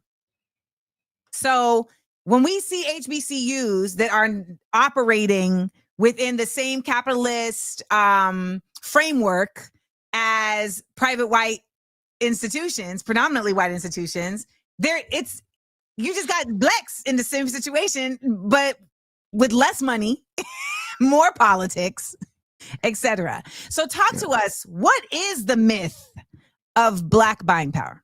So you already touched on what the myth is. The myth is that Black people have what is now said to be approaching $2 trillion in buying power. And if Black people were more, quote unquote, financially literate and responsible and mature, then Black people could use that to finance the revolution and the closing of generational inequality and so on and so forth. Buy some land, set up a business, circulate the dollar. Response to everything. You went out there and bought some Jordans. You should have bought you a farm. Now, the only thing, I appreciate what you're saying. I just but a salute to my radical African-centered community, and that I do come out of in some way. So I want to show, the popular version of the Hotep has been, been a drag on my militant African-centered folks. So I want to, leave some room for, but in fact, what is actually interesting is that because the myth has been so pervasive and powerful for so long, it has impacted everyone in the Black community across the political spectrum. So I don't spend a lot of time on it, but I do make reference to what I got a kick out of, is that for all the so-called beef we've been, taught about between Garvey and Du Bois, Garvey jokes with Du Bois at one point saying, like, homeboy, welcome to my side of things, by recognizing that we do have this buying power. So in other words, at one point, they both agreed on this. At one point, Malcolm X supported the mythology. And as I do talk about, one of the unfortunate and I think unwitting major purveyors of the myth is the late, great Dr. Amos Wilson, from the very, again, militant side of that African-centered community, who was far from a joke, but had mistakenly misread these reports and claims, and then tried to adapt them to his more radical politics and goals. But that's part of what the mythology is meant to do. It's meant to take, whether you're a radical or a conservative, it's meant to have us all expend unnecessary energy on what cannot be a solution. So what part of it is the myth? Like, is the myth that we spend this money and thus we should be able to really actually reappropriate it in a better way, but we don't? Or is the myth also that we don't even spend this money? So it's a little bit of both, because one of the problems is that I discovered when I went in to look into this is that all of the claims for buying power since the early 1990s, at least, come from really just one source. It's evolved into 2, maybe 3 at this point, but they all do the same thing. And that's the Selig Center for Economic Growth out of the Terry Business School in the University of Georgia in Athens, Georgia. And by its own statements, it only exists to help Georgia's businesses do better in reaching their target audiences with their ad revenue. And this is part of the problem. So the myth is, as you said, that Black people have this pool of resources that are ignorantly misspent. But the reality is that the claims of this pool is based on what, as the Selig Center says in its own reports, quote, estimates and projections based on limited survey data of a segment of the Black population's spending behavior. So it's not so it's very important in any way. No, it's not an accurate measurement of what Black people spend. It's certainly not a measurement of income. It's definitely not a measurement of wealth. It's not a measurement of what Black people have. It's a measurement of what potentially Black people have only to spend on products and resources and services they do not own and do not control, in some ways need, but cannot be in control of, and then therefore use whatever wealth would be generated to redistribute to help the community and so on and so forth. So buying power, which is my particular focus, is really a subsidiary myth of the grander myth of Black capitalism, which is itself a subsidiary of the grandest myth of capitalism, which is why I always like to joke that the most famous and perhaps most powerful critic of capitalism was himself a white European male, Karl Marx, writing in the 19th century, talking about an almost exclusively white context. And even in that setting, he was saying capitalism does not work. So the idea that we could then plug in colonized African diaspora communities and say, now you can do it, is part of the problem. So what I do in the book is just sort of try to trace relatively quickly the history of the claim and then show how at various points in history it gets rebranded and re-weaponized and then specifically used, particularly around the 1970s, to target Black communities, to rebrand, as Nixon wanted to, Black power as Black capitalism. Say it again. Again, this is not speculation. This is not Jared's opinion. This is documented statements that Richard Nixon wanted to rebrand Black power as Black capitalism. He wanted to redefine it away from any forms of nationalism, socialism, radical Pan-Africanism, and get everybody back on Black electoral politics. And to your point of your earlier conversation, mainstream electoral politics, not some alternative use. And then the entrepreneurial vision. And then this, as he understood, would be designed to undermine the righteous desire of Black and other communities to free themselves and get all that energy put even when among well-meaning people. So I'm not saying people who advocate, not everyone who advocates for some Black entrepreneurial solution is the enemy. I'm saying they are caught up in this propagated mythology. And if I can just quickly, one of my favorites that I've learned since the publication of the second edition is, and maybe one day I'll finish another project that will include this argument in it. But what I found that is really fascinating. So for those of us born in the early 70s, we may remember the famous McDonald's commercial featuring the young brother Calvin, who was featured as the stellar stalwart member of the Black community who gets a job at McDonald's and then goes on to become a manager. And then, he's like leading the Black community out of the ghetto conditions. And I was like, it was like French fry at a time. One French fry at a time, right? Calvin. But what we didn't realize is that this was a targeted campaign spearheaded initially by Richard Nixon, who brought in Ray Kroc, who had taken over McDonald's from the original founders, and told Kroc to develop Black particular focus campaigns and efforts to bring Black people into management of McDonald's, because they didn't want to keep sending white people into the Black community, even just to collect the bag that Black people were getting. So they were like, let some Black managers run those McDonald's. But then it was also explicitly part of Nixon's campaign to get Black people to move away from all those radical isms and back into the safe one of entrepreneurialism. Calvin got a job.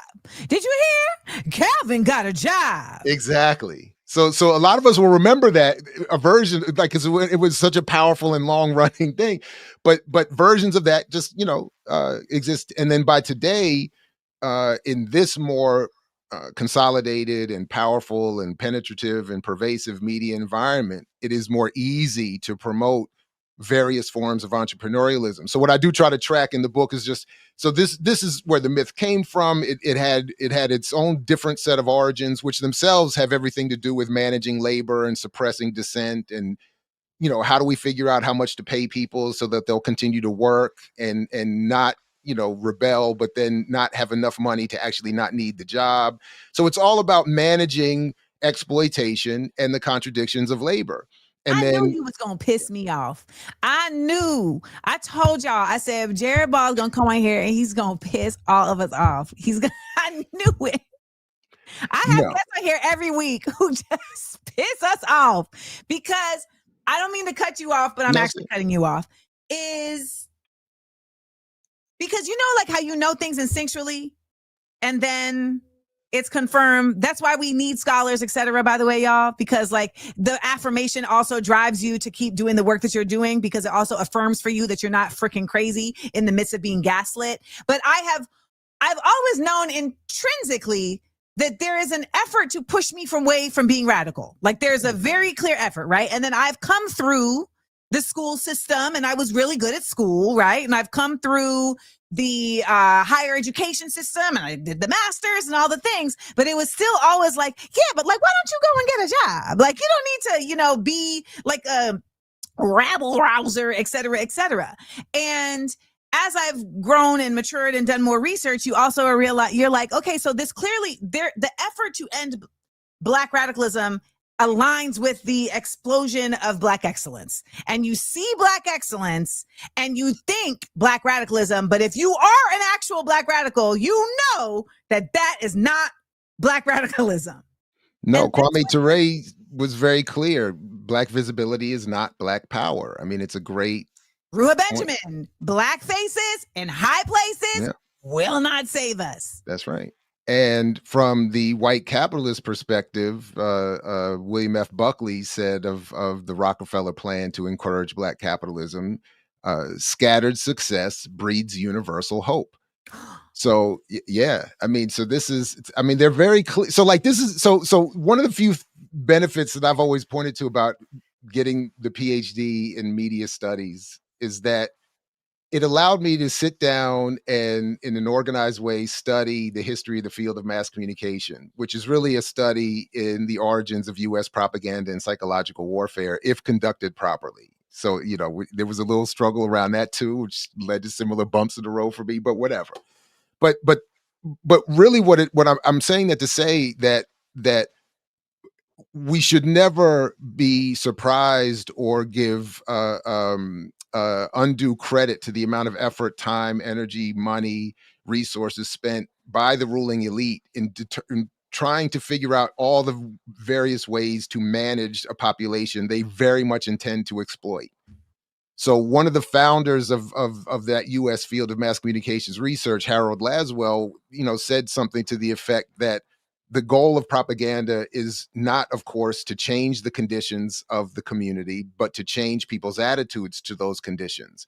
So, and he was a well-funded researcher put to the purpose of the political ruling, economic and military intelligence elite who funded and put together this field of mass communication, specifically to develop techniques to study all the various forms of the population and to turn Eastern Europeans into good white people, to turn Negroes into good American Negroes and American citizens, and to bring in all these different groups into a level of consumption and labor and acceptance of exploitation that would allow for us to end up where we are today, whereas Forbes reported a few months ago, 800 people are worth $6.2 trillion.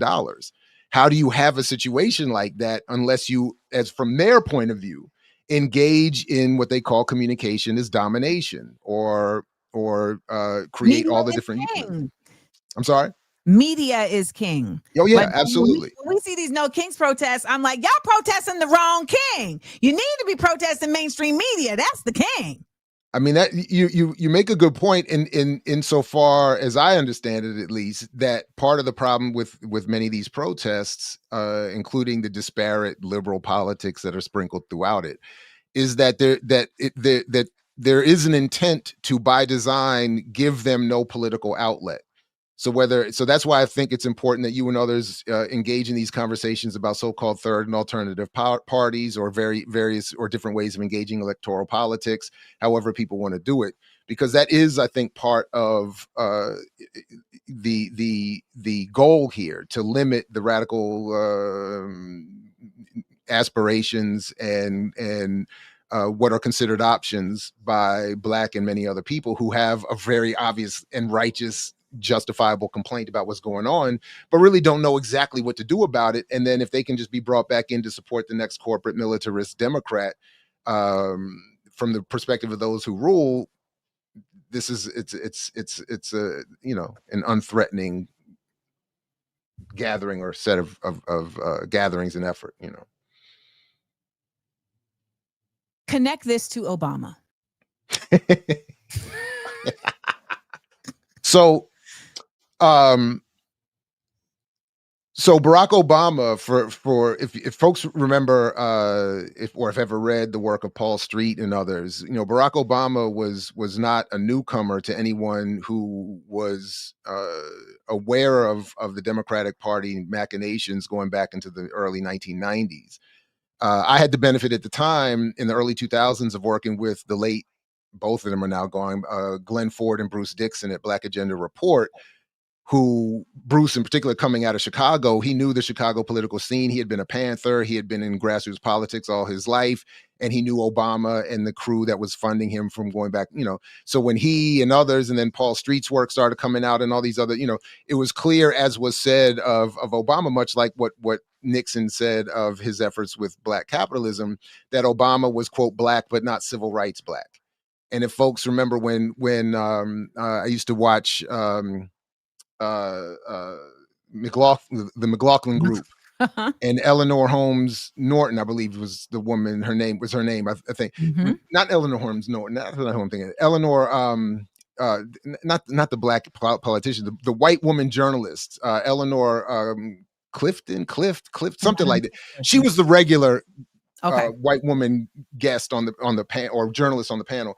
But she said one day of Obama that that in other words, he was safe to vote for because he was Black, but didn't have the baggage of slavery because his father was Kenyan and not a Black American. Which I say, by the way, and people get very angry, but I'm like, that's not a made up concept that I'm just pulling out of my neck. Like, they look at him and Kamala in the same context. And it's not just the baggage of slavery, it's the responsibility. Right. No, that was her language, just to be clear. And even as a radical Pan-Africanist, I'm able to see how people play different parts of the diaspora against one another and pull all this kind of nonsense. And that's exactly what they were doing. In fact, there was even that George Washington University study at the time that showed that Black women were only willing to vote for him because he had a Black American wife of a certain complexion. So there was a lot of, and if people read the David Garrow book about Obama, I mean, the Rising Star book, I mean, it's a fascinating read that I think lends a lot of credence to the line of argument that we're making here about how Obama was a manicured, well-groomed, selected, and imposed neo-colonial product. And his goal, I referred to it in some work that obviously, you know, nobody reads or cares about. It's tucked away. No, it's tucked away in some journal somewhere. But I was talking about the issue of connected distance. And the point being that they could promote him as being Black, but he's distant enough from Blackness and from certainly those radical traditions that he can be made acceptable. So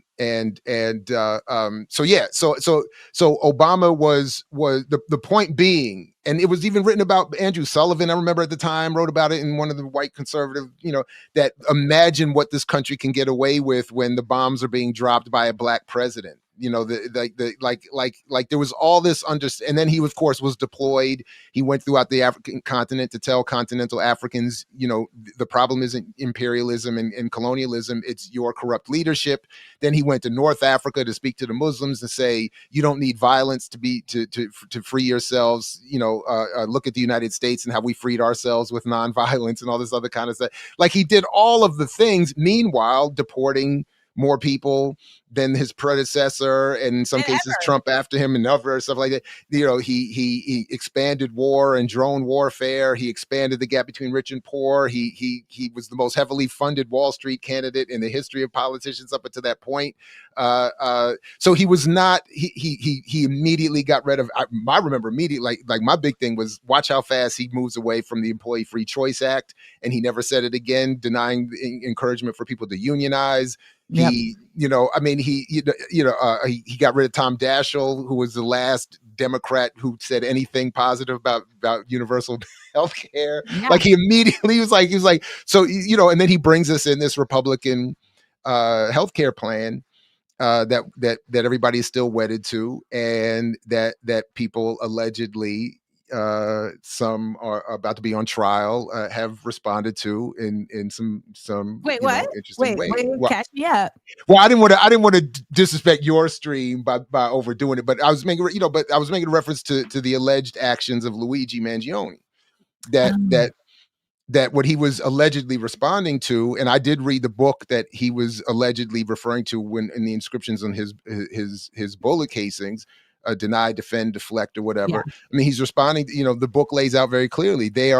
We are wedded to a healthcare industry that is by design here to deny people the care that they need, so that they can increase the stock value and the benefits and bonuses going to the administrators who run and own the insurance company. So all that to say, as all this relates, is that what has been at effort, whether I'm talking about mass comm or buying power or Obama, what has been a great effort here has been the intent to redirect in as many counterinsurgent ways Black rebelliousness and the rebelliousness of any other community into very safe confines of areas that are already accumulated in power and can be easily controlled.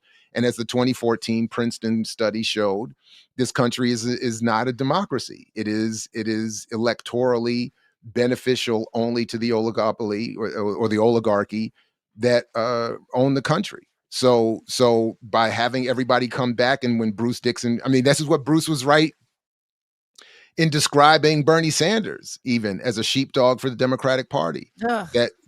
We can't keep having, you know, all of our radical aspirations are just drawn right back into a party that is, yes. I believe you were just talking about earlier, Nancy Pelosi is using to walk away with hundreds of millions of dollars while everybody's out here starving and struggling. So yeah.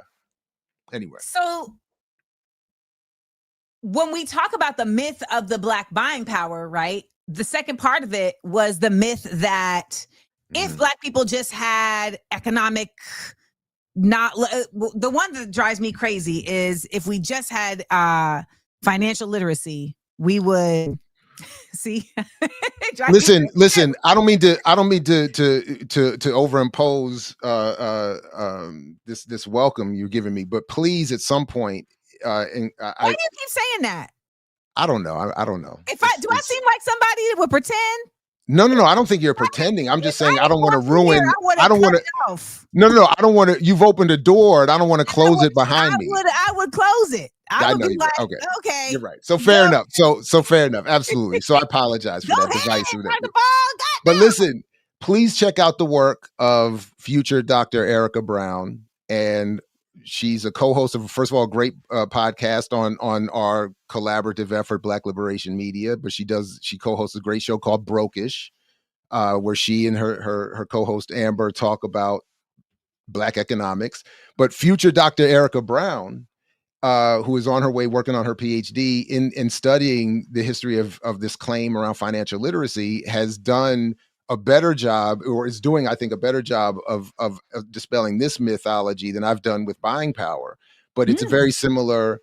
It's very similar in its origin and design. That is, that she has helped identify the origins of the claim and the rubric used to determine whether people do or do not have financial literacy, and then has identified how it is itself being used as a narrative, as Dylan Rodriguez says, lexical warfare, as a narrative claim against Black people and other poor communities to justify their poverty as a result of their own ignorance. And she and others have connected financial literacy beautifully to the tradition of literacy in general being used by colonizers to say, oh, these indigenous people, they deserve to lose their land and all that because they can't read. They don't know my language. So therefore they deserve. So financial literacy works in many of the same ways. And when you look at the rubric that is used, do you know how an IRA works? Can you calculate quickly how much this stock would appreciate? Like, this is not why people are poor, because they don't, like this is, but this is what's used. But they also put those in place to also keep people from having any chance. No, absolutely. But they're just, but the point being that they're not going to address what really creates poverty and inequality. They're just going to create this narrative that can be used to say, Black people are poor because they're financially illiterate. And if they just, and then they have prominent Black figures running around here saying, look, they just, John O'Brien is one of my favorite, targets for this criticism, because he's always, oh my goodness, please, everybody, please watch the episode where he shows up on Brokish and gets an education from these two women in about what he's supposed to be the expert on, and he doesn't like it. But he says his whole thing is Black people didn't get the memo. And if we just got the memo like all these other communities and got our credit score up to 700, we could be free. It is absurd, but they're well paid. It's like a cottage industry to make these arguments and get funded and platformed to go out and teach financial literacy. Remember, that was part of the $50 billion corporate spend after George Floyd was killed. The corporate world came out and said, we're going to put up $50 billion to help the Black community. And when you looked at the fine print, so much of it was about, we're going to set up financial literacy courses and make small business loans, and which is, again, what Kamala Harris said was her plan for Black America. We're going to get you into crypto, and we're going to get you into $20,000 home loans and stuff like, and small business loans. And it's like, this is not why people's houses are falling apart or their communities are they don't need a $20,000 home loan. They need massive investment. They need redistribution, to your point about socialism. That $20 trillion gross domestic product that this country produces every year, that's what we should be targeting for redistribution, not some fantasy about buying power and small business and small this and Bitcoin that and all. It's absurd. So that's how it all is connected. And then with the Obama thing, it's like, see, even in this country, if you produce, even you Black people, if you produce someone as good as Barry, you can be president. So there is nothing, there's no barrier here. There's no racism. What you complaining about? I need you to know I get beat up on this internet every day for these thoughts. No, I thought I had it bad, but then I see you so like you go on. So like what I thought was funny is that when I was thinking about today is that you go on Club Shay Shay and at least in some diabolically or perhaps poorly edited way, in some cases get to offer up I get my argument in book dragged on Club Shay Shay by Killer Mike, who goes on there and cusses me out again in some indirect way because he doesn't like my argument or my book. So that's what so it's like a lower level. Like you like have to go face. Yeah, you go face it, and then the backlash from it and all of that. I get the very indirect, and I do poke fun at it. Killer Mike has a real problem with me in my book, but he likes to. I think it's that I'm challenging. The book does mention Killer Mike and Jay-Z. He's like, I do say his name. I do say his name. Okay. But only really to say, but I also say people that not that I hate him, but I also say people who are my heroes like Malcolm X, and my only point is to say that even I'm not judging him as bad. I'm saying they are misrepresenting, even unwittingly, this mythology and these claims. So I just try to point out how that happened. And then it was a long story. He claimed to have read the book, and we had a little disagreement in that. But he likes to, from time to time, go on other platforms and make hostile reference to me indirectly. And so that's why I was just kind of laughing, like, because he most recently went on Shannon Sharp's show and took another shot at me again. Go on that man's show. Huh? People still go on that man's show. Yeah. Well, that's kind of what I thought too. Like, I mean, yeah, I had a lot of different thoughts, but right. But yes, they do. And he did. And then he threw out his little shot. And so I'm like, yeah. So on a much lower level, I feel what you're saying. How? Okay, so first of all, everyone, please address your questions as I've put on the marquee to Dr. Ball. I know you're gonna have questions because you talk very professorially, and folks is in the chat like layman's terms. And I'm like, oh, really? I'm sorry. Only one person did, but I shut them down. I was like, stop controlling the conversation, and then I think they went away. But what I'm always trying to figure out, Dr. Ball, is okay, we know this. How do we shift it? Right. Okay. Ancestral. So yeah, it's a very difficult. I really do struggle with this. So part of what I tried to do with the book, and I have some regret is too strong a word, but I have some second thoughts about my approach. But I was trying to approach the topic without putting as much of my politics in the book as possible, just to get people to focus on the argument and the claim, not be distracted by my radical politics, which sometimes historically has gotten in the way of people of hearing my argument, with the idea of just saying, look, if we just need to get this mythology out, if we can just get this myth out of there, we can start to figure out actual solutions. So I kind of pointed to what I think we need to do. I think that all public, overt, so-called legal work should be about addressing the pockets and accumulated resources and wealth and target them for redistribution. So at minimum, I think we need to be saying, to my point, I don't care if my financial literacy is low, and I don't care if I don't know anything about a bank or a checking account or how to run a business.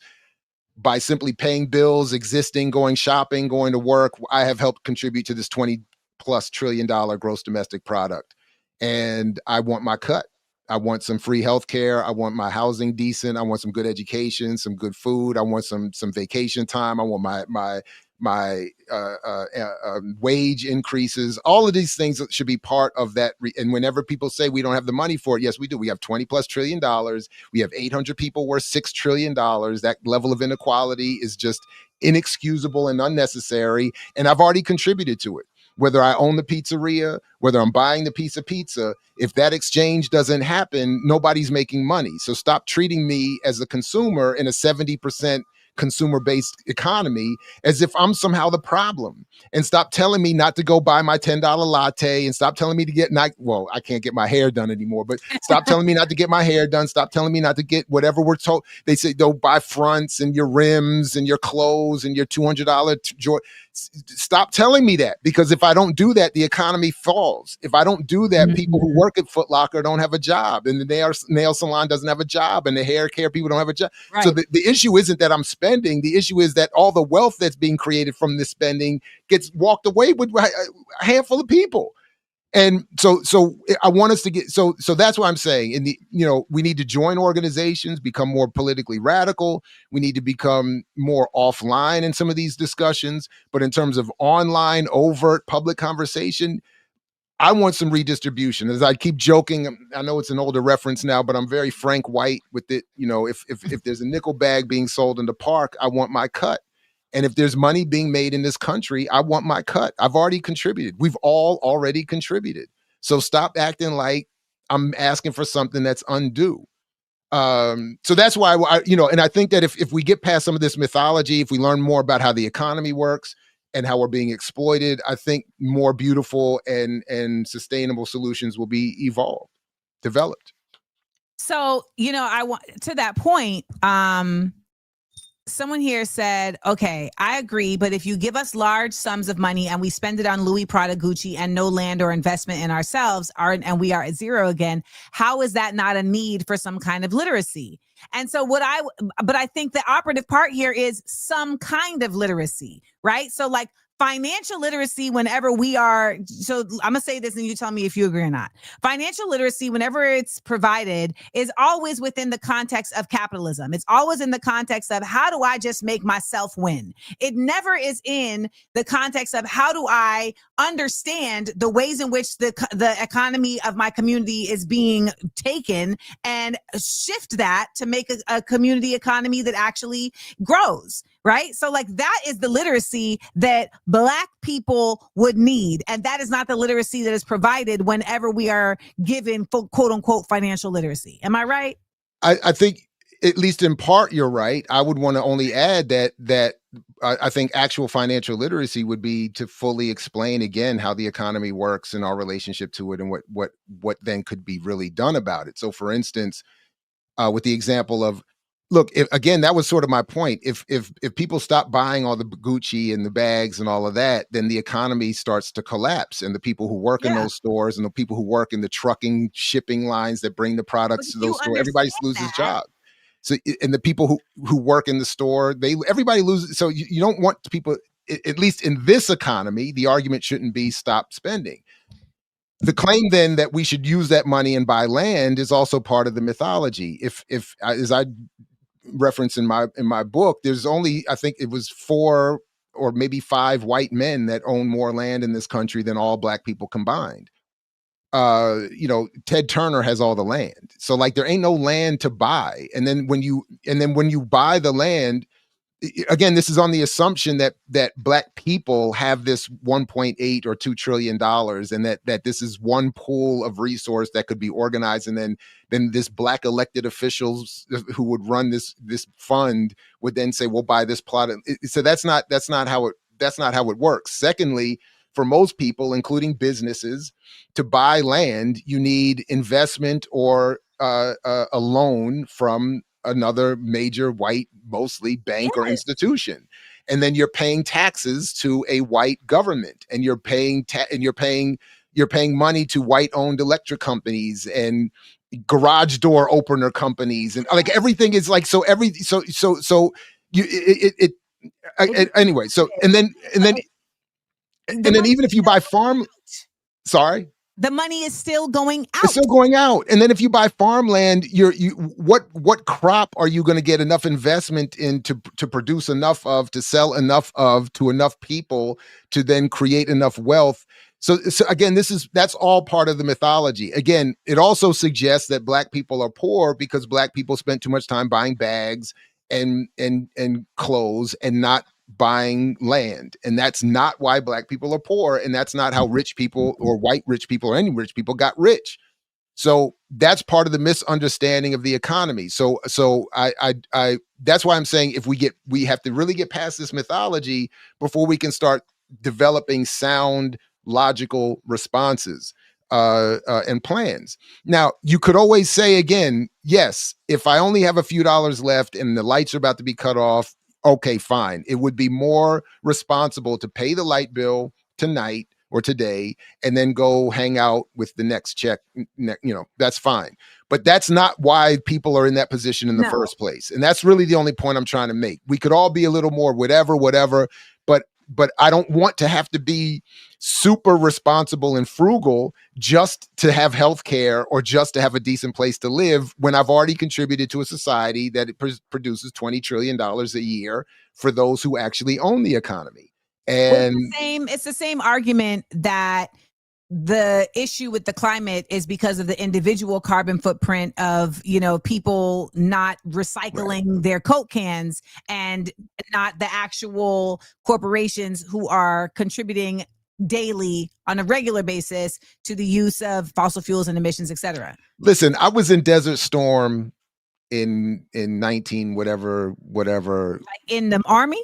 In the Navy. I was in the Navy. And I remember them telling us, I was on an aircraft carrier. This is why I bring it up. On the aircraft carrier I was on 30 years ago, they told us every day that one ship cost $1 million just in gas.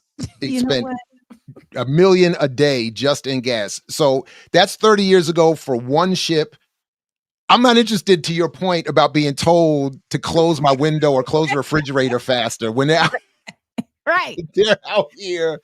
That's what's going on. Never mind what they're out there doing that for. But that, so you're right. We need, this is what Dr. King argued and is often misrepresented for. This is what every great person we've ever put up.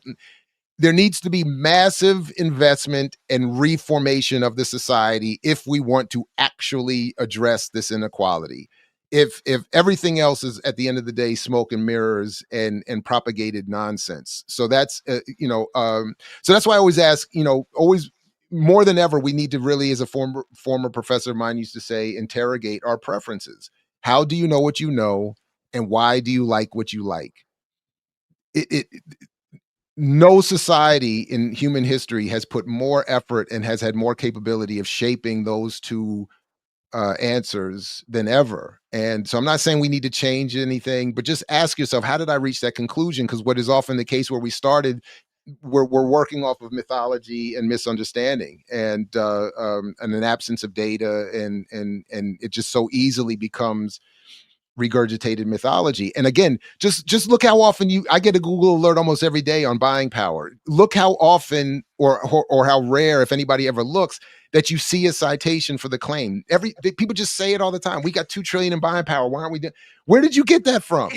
And then when they do cite it, it always goes back to the Selig Center, to Nielsen, and more increasingly the McKinsey company, which is even more diabolical given that company's history. But none of it is meant to get Black people to better understand how the economy works or what our relationship is to it. It's only there to help advertisers and corporations better manipulate and shape our public opinion. Are y'all listening? Because I tell them this all the time. I'm like, please think about why you know what you know, how you know what you know. And 9 times out of 10, it came from a source that has no interest in your elevation. None. That's why I think I was listening earlier. I think what you pointed out before, but I think it's important that you and I and others are able to acknowledge that, yes, at one point I thought this, and at one point I learned. And that's sort of the point that I get at. So like I get a lot, in some circles, I've gotten a lot of grief from supporters of various people that I mentioned in the book. And I'm saying, I'm not hating on them. I love Malcolm X, so I'm not hating on him, but at one point he misunderstood this, That's it. and that's all I'm saying. That doesn't mean everything else about the man is bad or at one point, Amos Wilson I think misunderstood this, and I demonstrate and show how I think he misunderstood this. But that's only about this. It's not a comment on his whole life's work, which I find very valuable. So I think to me, I find that endearing, right? Like, I agree. This person whom you trust and who has been proven to be about it, ride it, also misrepresented this or misunderstood this, and thus, of course, your dusty ass did. You know what I mean? Like that to me is how I take it. If this exactly man did, well, no wonder. Exactly.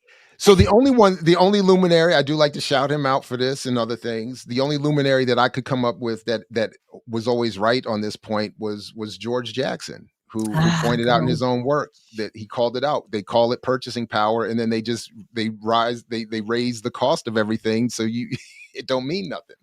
And that's essentially what it is. It's a measurement of your ability to enrich others, and it's not even an accurate measurement. A measurement of your ability to enrich others. Carry that with y'all. It's a measurement of your ability to enrich others. All right. Well, before we go, we have some questions from the audience. Sure. All right.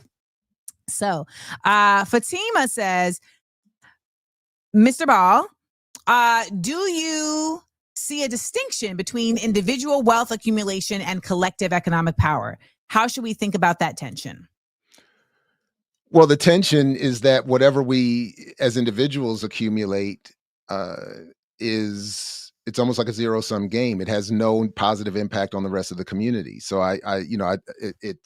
so the tension is, if I understood the question, that we're encouraged to chase our own individual success, and we do that to the detriment of the benefit of the whole. So it's in some ways, and I'm not an expert on this, so I don't want to go too far, but it's in some ways like how I think people I think game theory is in some ways relevant here.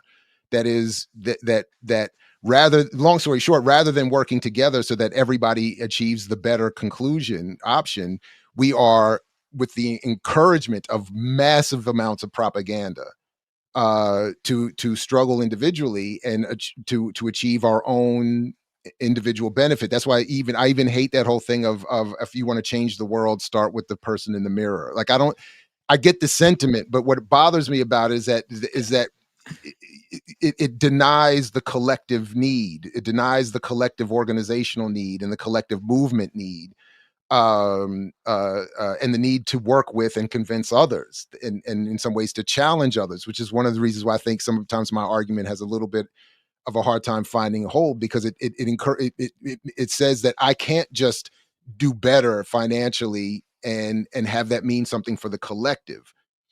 So it's like when I joke, like in 2019, my wife and I bought our first single family home. And how did that make any of you feel?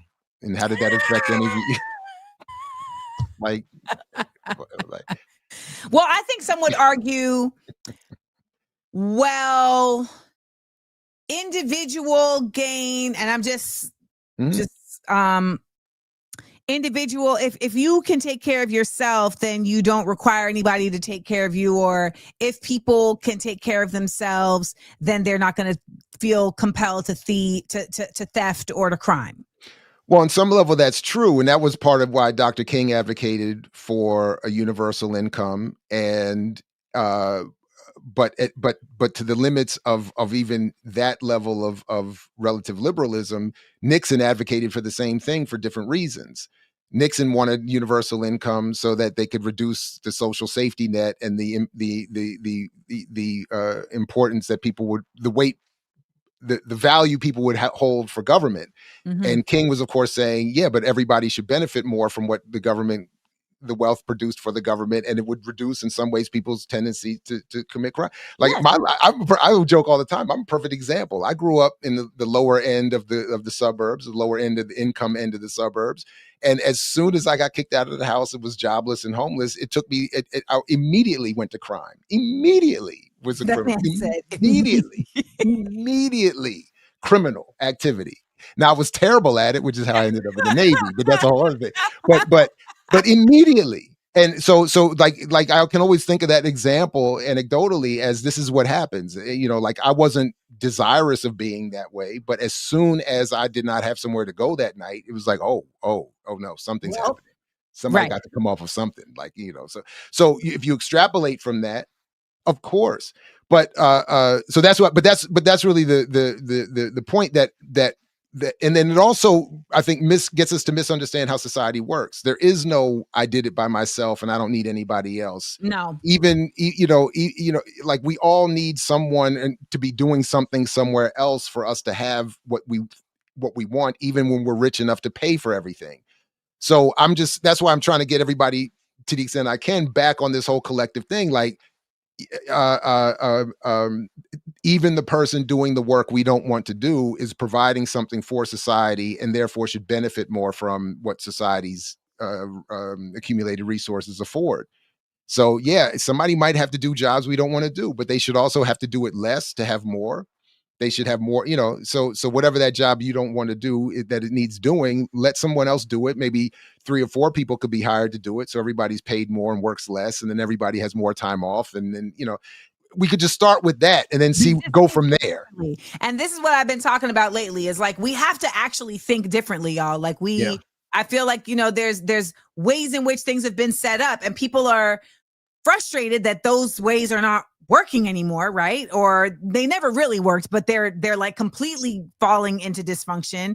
And what I see so many people's argument or desire for is like, if we could just go back. And I'm like, it wasn't better before, it was just managed, right? So this forces us to imagine, like a different way of doing things, that, has an easier, I don't want to say easier, but that has, okay, so you're done. Okay, so I thought I was going to have to take the dog out because he's been here complaining for the past 5 minutes. Can you lay down?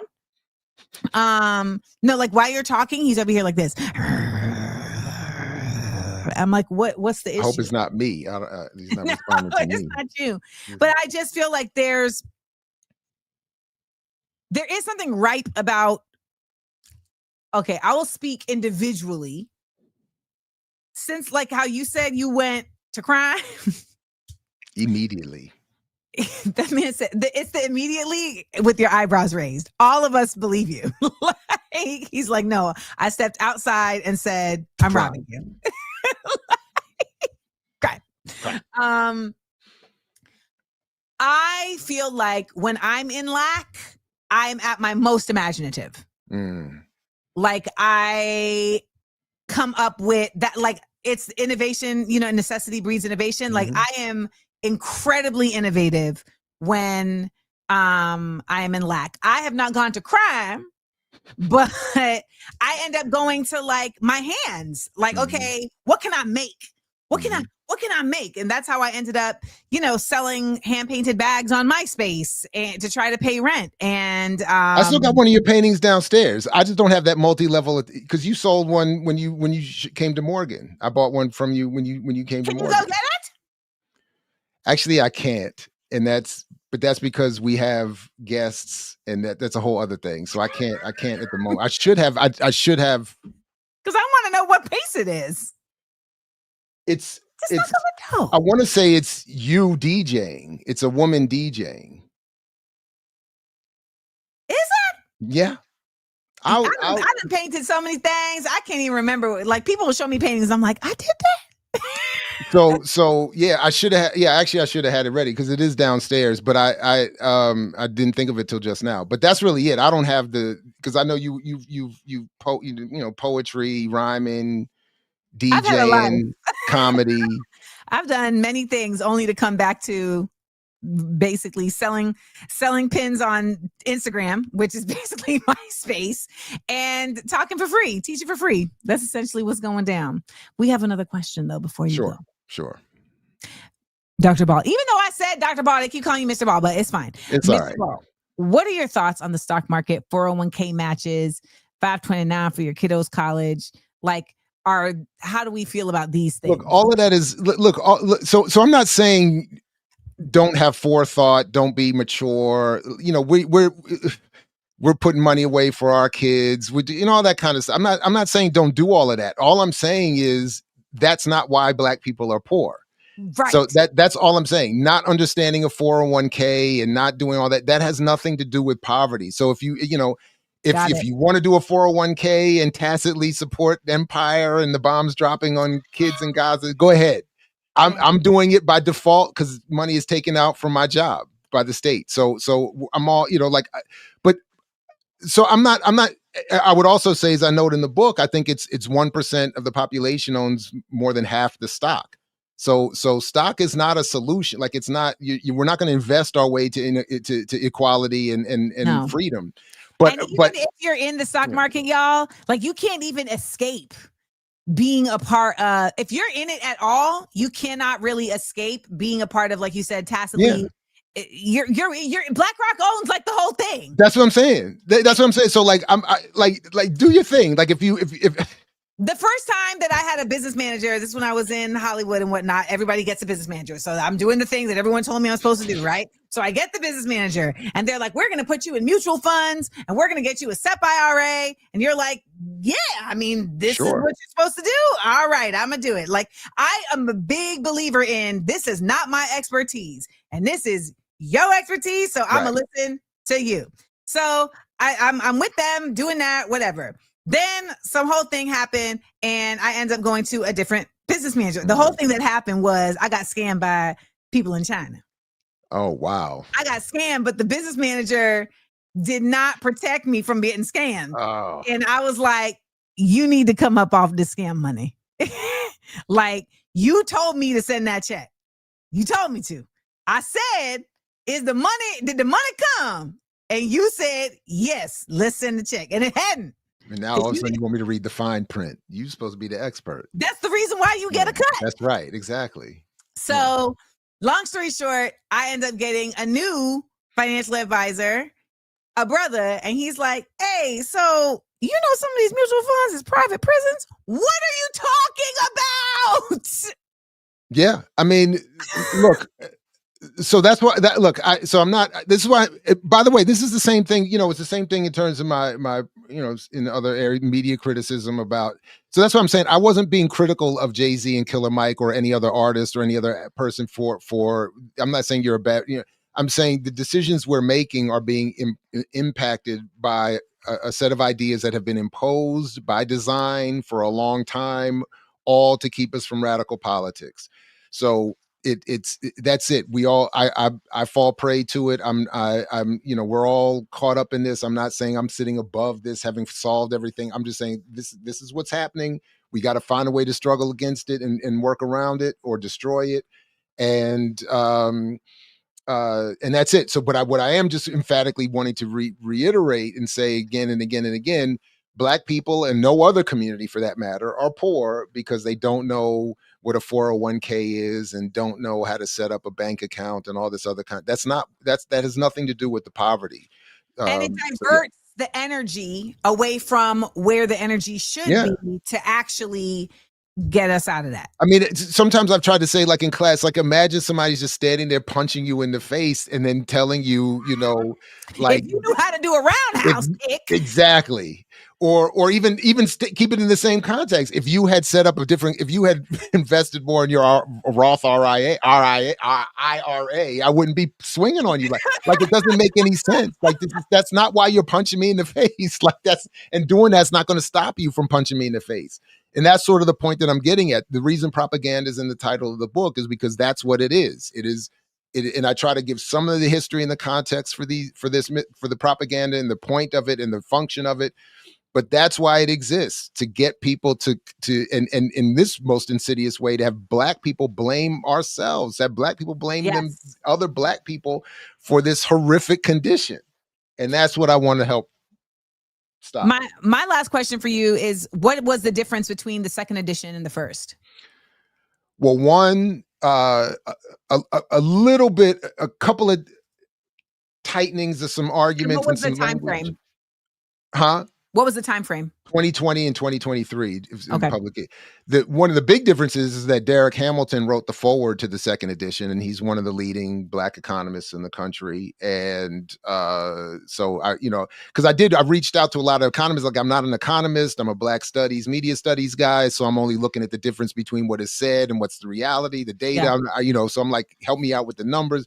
And no one ever said I was wrong. What most economists actually have always said was buying power is not a thing. Nobody uses it, which is part of my point as to why it's a specifically weaponized, targeted item for Black people. Like nobody is saying what is the buying power of this community as a way of assessing the condition of that community and what they might do about it. It's used for other reasons, but that's not. So they're like, everybody was like, yeah, you're right, but it's just not a thing. And there's no people say like, oh, like look at the Asian community, like particularly like the Chinese community, like the dollar stays in their community 13 times. Nonsense. Please. So I don't deal with that particular in the book, that particular claim as much, but in other work that I do and have been in association with, I got a shout out. He goes by Two Black, is also a poet and an author. Has done some of the great work in dispelling that. My work and we all are referenced in a book came out last year by Ebony Reed and Louise Story called 15 Cents on the Dollar, talking about the inequality in Black pay, where I and the whole thing about Killer Mike is actually written about in that book, which is kind of funny. But they talk about this mythology, the circulating dollar, and they show where it comes from, how it's false. There's no such thing. The circulating dollar and they challenge even the mythology around Black Wall Street, which is also misunderstood. There's a lot of there's a lot that. What's the name of this book? Two Black wrote a book called Laundering Black Rage, which I think everybody should read and check out. He also is a co-host of the Black Myths podcast, also on Black Liberation Media. People could check that out. But then the other book is 15 Cents on the Dollar by Ebony Reed and Louise Story, who are two formerly, I think, Wall Street Journal journalists and Yale University professors. I I definitely encourage you to check that book out, please, because they show you like the origins. I think her name was Brooke Stevens, who was where the much like the buying power claim, the circulating dollar claim has a false origin in a singular source that no one can find or cite and doesn't exist. No economists use circulating dollar metrics, just like I'm saying, no, they don't use buying power. It's all fugazi to get specifically Black people out of radical politics and an accurate analysis of the economy. So, yeah, please check that out. Absolutely. That's the book there. That's the book there. And it's like, yeah. It's like Dr. Ball, like, Yep. Thank you. Yep. I'll be right, Dr. Ball. That's the bottom line. Tell him, man. That's really, I be right. I be knowing. And then folks like you come through and be like, yeah, see? Bing. So yeah. I hope the bottom line that folks get from this is that you then also have to keep going with is that there has been a deeply concerted effort across multitudes of mediums to simply just disconnect you from Black radicalism. And the concept of Black radicalism is not radical. That's a good point. Like when you said, like, when you were saying, like, oh, you know, you've gotten like people not supporting you because of your radical politics, I meant to ask you, what politics of yours are radical? Like, what are they calling radical? What they're calling radical is that I'm saying capitalism and Black capitalism won't do it. Exactly. But it's not really, you're right. It's not really radical. It's really pretty basic. And there's a lot of research. There's a lot to add depth to that argument. But in short, that's what it is. That's all it is. They just be, you know, it's so much easier. I learned from being on what's it called? Interactive One from Radio One. I had a radio show on there, and then my show got canceled under the auspices of Amanda is too polarizing and not consistently funny.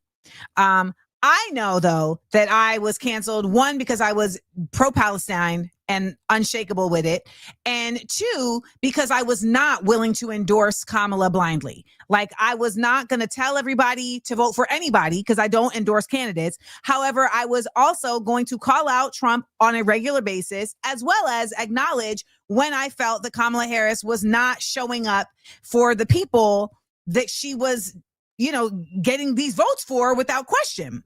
And in addition, and literally just that was actively challenging Black excellence as a institution, right? Challenging Black capitalism as an institution.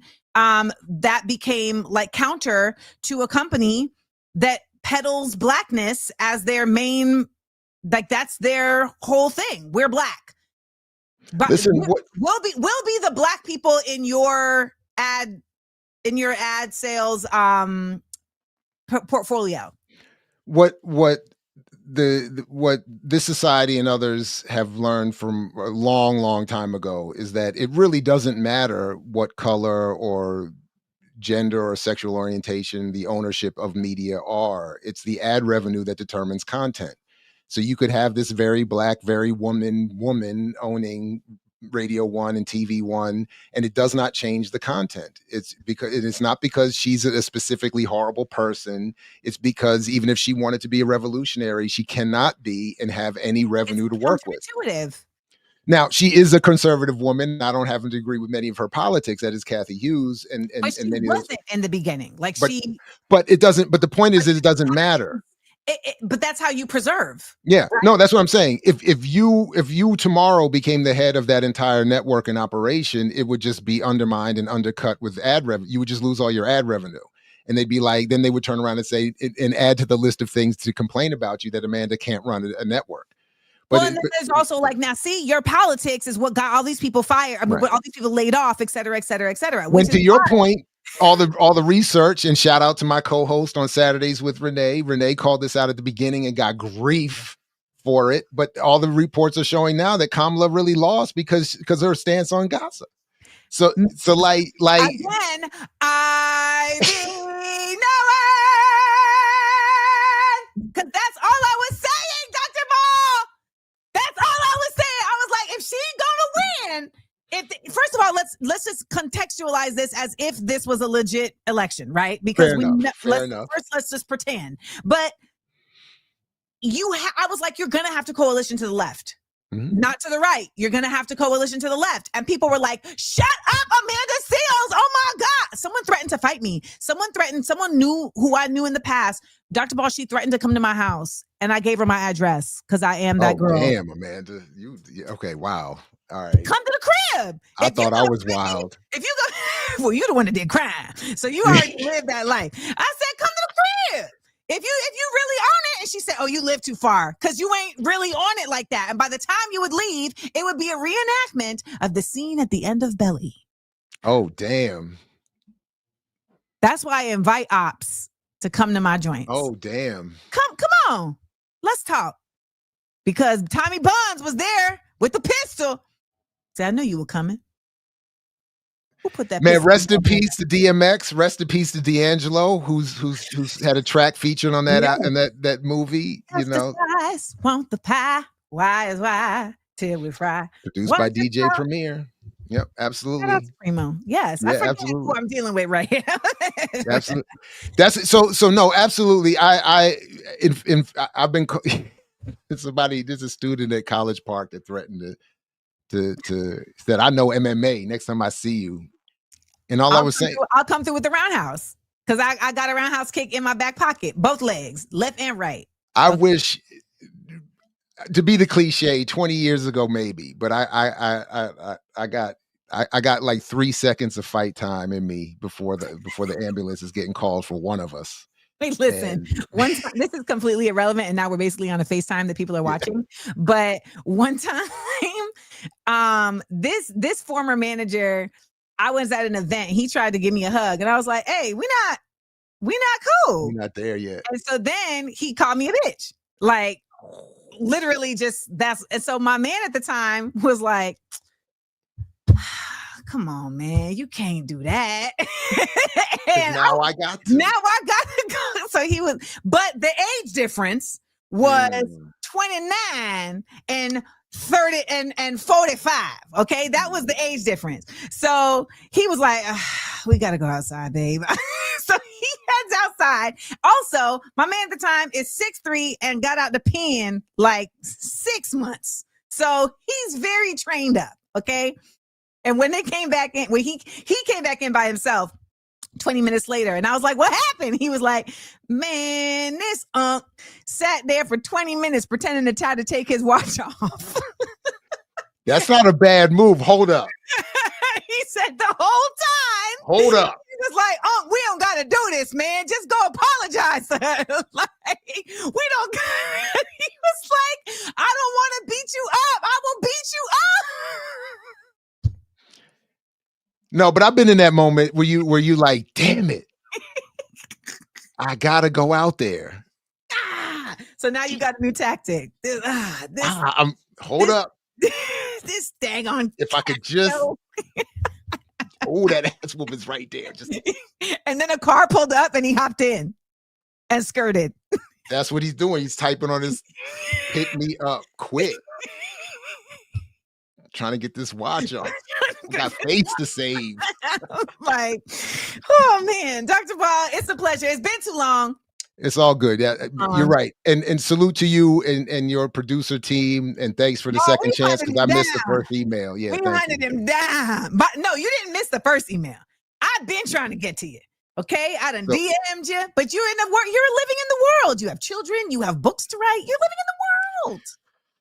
It's all and then good. Claudia de la Cruz was like, "Oh, Dr. Ball, that's my," and I was like, "Okay, we have to figure it out." And I got your number from her. Well, all right. Well, I appreciate it, and thank you to all of you. This has been great. Salute to your audience. And since you played him early on your show, as I end all of mine, again, I just say peace to you. Only if you're willing to fight for it, like Fred Hampton used to say. And thanks again, man. This has been dope. Appreciate you. Appreciate you. Peace. Peace. Y'all.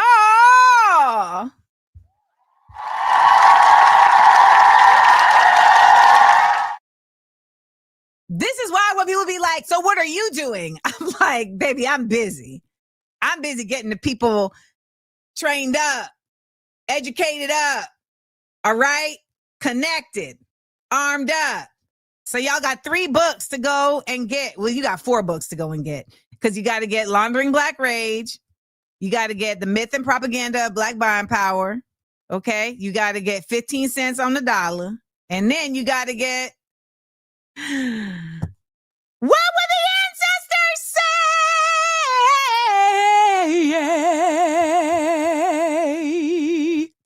say? Go to amandaseals.com to get your tickets. The book itself is not dropping until the 8th.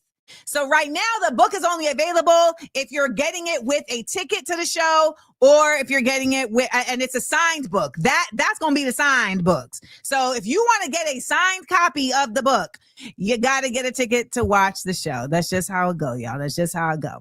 All right. Now, my show, my podcast, Small Doses Podcast, is coming to a close.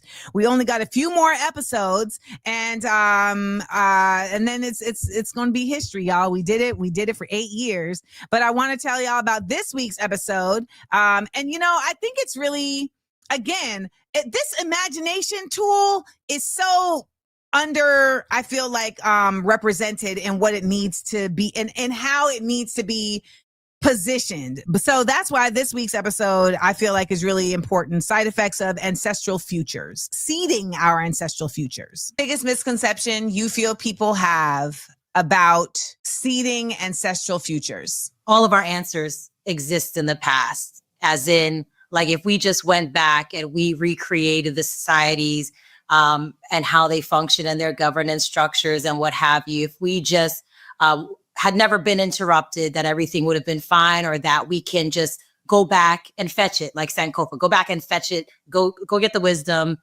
and apply it today. What's one thing you said in this episode that you stand 10 toes down on? That none of us has all the answers. I never want to come off as somebody whose theory and praxis is completely aligned. And I think a lot of people who are knowledgeable about a lot of things come off like that.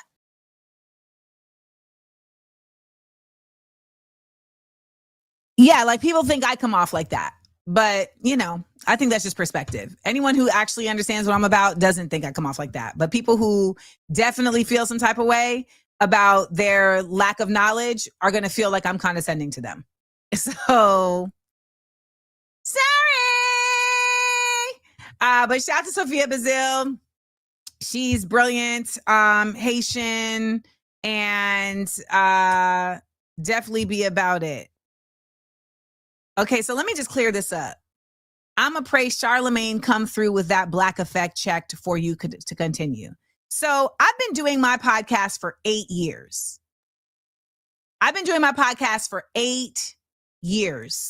Okay? People ask me all the time, how come you're not cool with Charlemagne anymore? I'm not cool with Charlemagne anymore because Charlemagne is funny style. And it was actually a podcast situation that exposed that 1,000%. Because I've told y'all this story before, so I'm going to tell it again. I was asked by, what's his name? Come on. Why am I blanking right now? I was asked by Scarface to do a podcast together. And I said, okay, let's talk about it. And so we were talking about it. And then I called Shar because I also talked to him about creative ideas. And I was like, hey, what do you think I should do to get this off the ground? Because I don't want to spend any production money, but I still want to see if this is a match. And he said, oh, you should do Instagram lives. I've heard that those were very useful. And while we were on the phone, he texted Scarface because Scarface texted me and said, hey, Charlemagne just hit me and asked if I want to get back into the podcasting business. So while I'm on the phone and Charlemagne is telling me that I should go on Instagram Live to see if my podcast will be successful, he was simultaneously texting the person I would be doing the podcast with to offer him a job by himself. And I consider that to be backbiting, sideways, dirty shit. And then when I told Scarface started screaming at me on the phone and telling me that that's why I'm always unhappy, because I'm always trying to find fault with people. So I wish those brothers the best. I hope they find a way to work together. I wish I could refund the $6,000 that I had given to Scarface's campaign when he ran for office, because he didn't deserve it and still doesn't deserve it. Now, as far as my podcast going, it's not a matter of if people gave me money to keep doing the podcast. To be quite honest, I have been doing Small Doses for 8 years, and it started in one place, and I've come to another place in my life. And I feel like I helped so many folks get through different phases of their life and their evolution. And I have gone through some phases as well. I mean, you've heard the episodes, right? So you've seen exactly, Angela, like Angelica, you've seen the evolution, the revolution. And so I've reached a point where I have other stuff that I want to make and do that I hope does the same in terms of continues to evolve us, continues to expand us, continues to educate and empower us, right? And there was a point in time where my name was Amanda Diva, and people were like, you can't change your name. That's the only way people know you. They're not going to follow you. They're not going to understand. And I was like, it's time. It's time. And now, I'm sure majority of y'all don't even know that my name was Amanda Diva at one point in time. So at the end of the day, we understand that there's an end of the day. The sun sets. Everything dies. It doesn't mean that other things cannot grow from the fertile ground that it has now made nutrient filled. Okay. It doesn't mean that things can't grow from the ground that it's fertilized. So let's get into our critical thinking exercise for the day.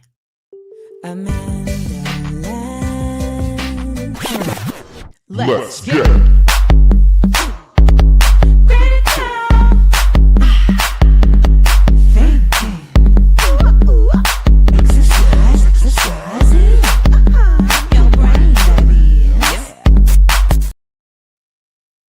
Okay, so we're in a situation right now where, because of the government shutdown that has been going on now for quite some time, the government has not funded the programs that fund WIC and SNAP and food stamps. So people are not going to get their food stamps for the month of November, and this is going to cause food insecurity for a lot of people.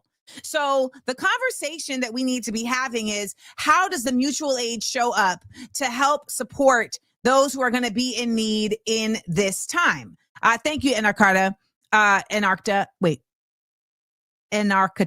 you, thank Anarcata. Fourth week.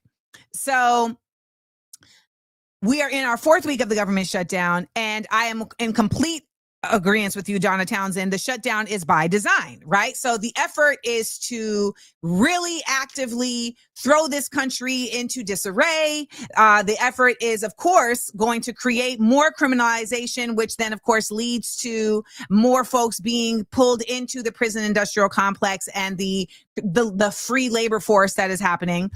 And it also is going to create, once again, this false idea that, oh, see, this didn't work because it wasn't privatized. And so now it needs to be privatized. That is a thing that is actively happening that we know is a last faded attempt at capitalism trying to hold on. Now, Lindsay says there's already 40 million Americans with food insecurity. with benefits. So even with the benefits, there was already food insecurity, and now there is even further food insecurity. So we have to ask ourselves, how do we help in this time? So I'd love for you guys to, in the comments, give some suggestions on how people can support mutual aid in these times. And we talked about this a bit on my Instagram yesterday, but now we're here on YouTube and I want to continue this conversation. So Kishan says, think local. I think what a lot of people fail to understand is that like food is also not available for people even in their local context, because a lot of people may not have cars. Like it may be very easy for you to go 2 miles or 3 miles or whatever. And you're like, yeah, like it's close, but it's close because you have a vehicle, right? Some people also don't have access to even getting public transportation, right? Because you may be like, well, what about the bus? But the bus don't be stopping everywhere. Then you have, of course, people who are disabled. So the idea of actually getting to public transportation is its own struggle. And we already know that Meals on Wheels and Access-a-Ride has been very much impacted by the dissolution of funds. So Kishan suggests carpooling cohorts for folks who are in need of transportation for grocery runs. What this is going to require you to do is to talk to people in your community. I know that's annoying for you, but this is a real thing that's going to have to happen, is that there's going to have to be actual conversation with people in your community. You may not like them. You may not like them. Nonetheless, community is inconvenient and it's still necessary. You have Gary Joyner who says, create a meal delivery network, assigning neighborhood leaders who network, connect with gas stations for gas cards. Now, I actually have no idea how you create a meal delivery network, but I would assume it starts with talking to people and also figuring out who needs food. So this is also a thing that is necessary. Now, you might say, nobody in my neighborhood has food insecurity, because some of you all live in communities that are financially secure. I'm speaking for myself as well. So then it becomes, okay, so then how do I get to those people and how do I support those people? Now, some folks literally don't have time outside of the other things that they are also doing, but you may have money. And what I've been told is that food pantries benefit most from actual dollars, not from food donations. Food be expired, or it's not what they need. It's not like within what people are actually looking for. And so therefore it isn't helpful. Fight says churches need to run food drives, using their transportation to take food straight to people. I 100% agree. I cannot stress enough how churches, mosques, temples, I don't know where some of y'all religions be practicing that, but wherever y'all be at, like, has to exist for more than just talking to God. It has to be for also doing the work of God. And the only God that I serve, I don't serve nobody. I ain't gonna lie to you. The only God that I exist in is to carry forth the efforts of humanity to continue to be humane. Okay. So you have gardens. A lot of y'all have gardens. A lot of y'all have actual food that you create. There are oftentimes farms, as well as co-ops, as well as farmers markets that will allow you to set up a booth that people can come and get food at. So for instance, when I was in Leimert Park with the homegirl, Kimberly, I was there for the purpose of like doing a booth to sell some of my work, because I was that's when I was leaving LA, and it was like, well, let me sell some of this stuff off. But they also had a whole tent set up that literally was just for people to come and get free food. So they would go and get the leftover food from Trader Joe's that they were going to throw out. So a lot of times, by the way, stores have to throw out, because of certain like rules, food that is very well nourishable and edible. Like, it is not bad. It's just, it was there yesterday. So that food came over to Leimert Park, and the amount of people of all different types, right, that came and got this food, it wasn't just the elderly, it wasn't just the disabled, it wasn't just the people who you could tell are having struggles with possible home security. No, it was everybody, because we actually shouldn't have to pay for food. I don't know if y'all know that. Like, you should have to pay for like a chef to create, but you should be able to get food. Does that make sense? Like, I don't feel like I should have to pay for nourishment. A chef doing the artwork that they do, okay. But like food, I should be able to just get that. Okay, so Stanley said that program is actually called Project Blowed, Lamar Park. That's so LA. Okay, that's so LA. Now, Tati said grocery workers need to stand up and help the community. All right, Tati. Well, here's the thing, Tati. A lot of the folks working at the grocery store are also having food insecurity. When I worked at PF Chang's, I remember so many of the folks on the staff and the cooks, like, they were taking food home because it was like, yeah, I'm barely making money here, so I need to at least be able to take the food home that I'm getting. Now, someone in the chat over here on Instagram said we pay because we didn't harvest it. I really need y'all to get out of, oh my God, this capitalism is going to kill us. This capitalism is going to kill us. It's going to kill us. It's going to kill us. It's killing us. It's killing us. There always has to be a certain amount. This is okay. Here's some basic socialist thinking. There's always a certain amount of what you do that I believe should be allotted to the community. I'm going to say this one more time. There's always a certain amount of what you do or what you gain that I believe should be allotted to the community. So like with my art, I do that. I do this show for free.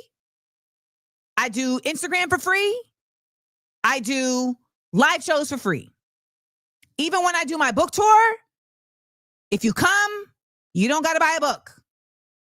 You got to come and take in the information. Now, I know that's why some bookstores don't want me to come and give me 100% of my books, because they're like, well, now you got people coming that ain't going to buy books. And I believe that this space that consistently makes money from books can also benefit from people being able to come even if they're not buying a book. Because if you have like a socialist bookstore or a black bookstore, any kind of bookstore that is not a major corporation, it is imperative that it also be a community space.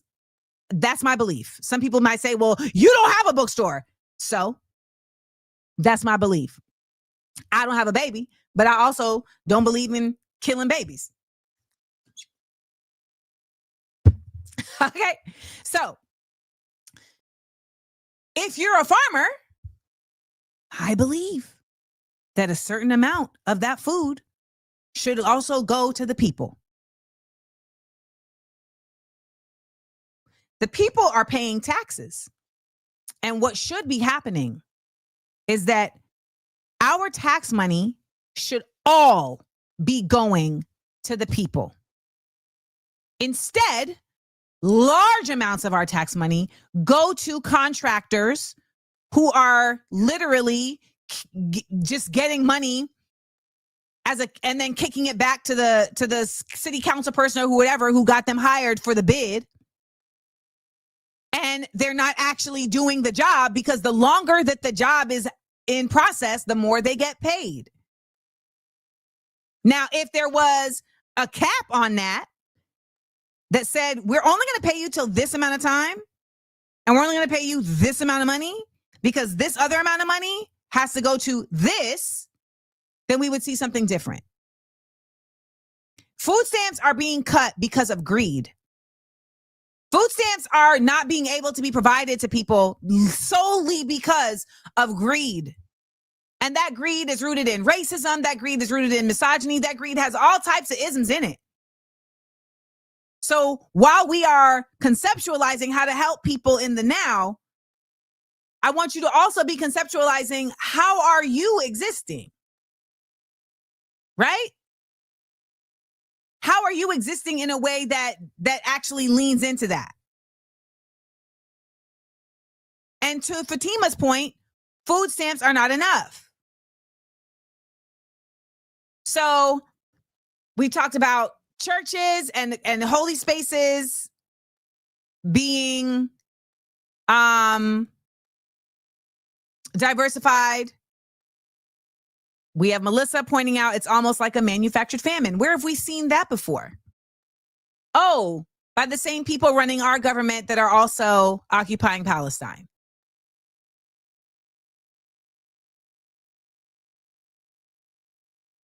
So I also want to point out some items that I saw listed that they said, can be very useful to stock up on. One, stocking up on flour, big bags of rice, on canned goods that have a pull top. The thing about produce, which is what we actually really need, is that produce spoils very quickly, which is why we need to figure out ways to be able to get people like regular produce on a regular basis, right? Because a lot of times the canned food, in order to keep the food, it ends up being really, really, really, really salty. Beans of different kinds, quinoa, lentils, but you cannot subsist over just rice and beans. I don't know. I would like to, because I really do love, if I could eat chicken and rice every day, I honestly feel like I'd be fine. But you absolutely need other forms. And yes, you get protein from legumes, but you need like a substantial amount more of legumes. So frozen produce, as M. Gonzalez suggests, Nia says farming produce and harvesting is actually preserve certain vegetables longer than vegetation. So what we're seeing here is, because some of y'all are not necessarily like selfless, so I'm going to present it to you in this way. Food insecurity is going to also create incredibly high crime, and hospitals are going to become overrun. These are the two places that everybody finds themselves being impacted by in a very real way. You might be thinking, like, why would hospitals be overrun? Not just because people are going to be sick, but because that's where you can get food. That's where you can get a meal. Okay? So let's get busy. And let's keep our minds thinking, and let's keep our actions in action. I'm already looking at what the food pantries are around my way, how I can volunteer, etc. I saw someone say this is sad. Yes, this was also inevitable. This is also inevitable. And as far as I'm concerned, we should be seeing anybody who wants a vote actively on the ground in this in a real way.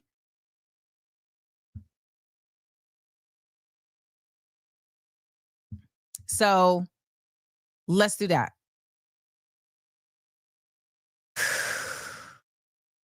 I was tired, boss. I was tired. Amandaland. PSA.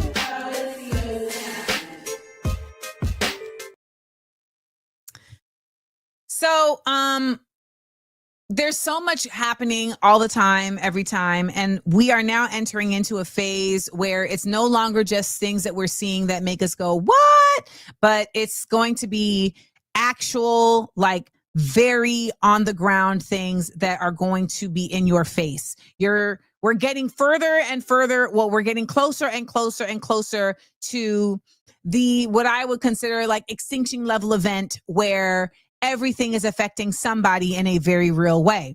People can say, well, ICE, I've heard people say like, well, I didn't even notice ICE, they're not around my way. Lucky you. Lucky you. That's not a like stance for the lack of effect that ICE is having on people. That just means that you're lucky, right? Some people might say, well, I'm not on food stamps, so lucky you. Lucky you. And as Dr. Jared Ball has very much made clear to us in the interview that we did earlier in the show, people are not on food stamps because they lacked financial literacy. You know, like it's not, I remember when I did the Jubilee episode, every argument was the reason why Black people are in this quote unquote situation, whether it's poverty or, you know, the prison industrial complex, etc. Every reason was Black people's reason. It was always Black people were the problem. Every time. Black people are the problem. As if Black and brown people in this nation have been here without impediment. And that's just simply like a very easy thing to prove that is not true.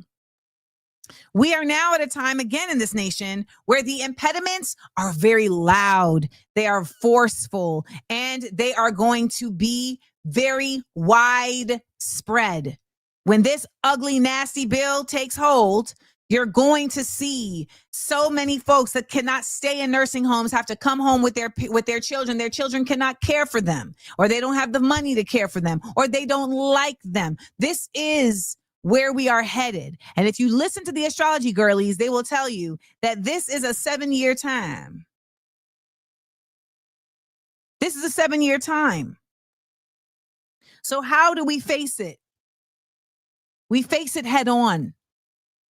And this is why I am so ardent about acknowledging that the No Kings protests may serve a particular purpose, but it is not the solution. And that is my conclusive argument about it.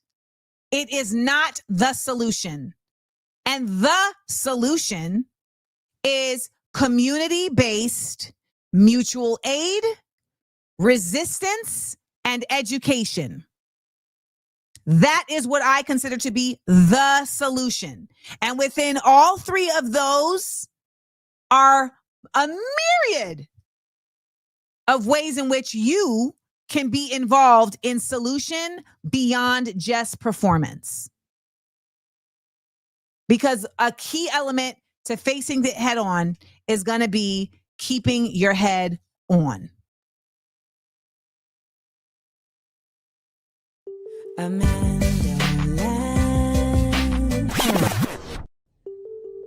PSA. Hey! All right, y'all. What's up? Come on now. Show your love. Shout out to everybody who joined us for the show today. Make sure to go and get your tickets to the live stream of my one-woman show, What Would the Ancestors Say? Live from LA! You can get the live stream plus a 72-hour replay, or you can get the live stream plus the signed book 72-hour replay, or you can get in-studio tickets plus a signed book and a meet and greet with yours truly, Amanda Seales. All you got to do is go to amandaseales.com and please spread the word. Please spread the word.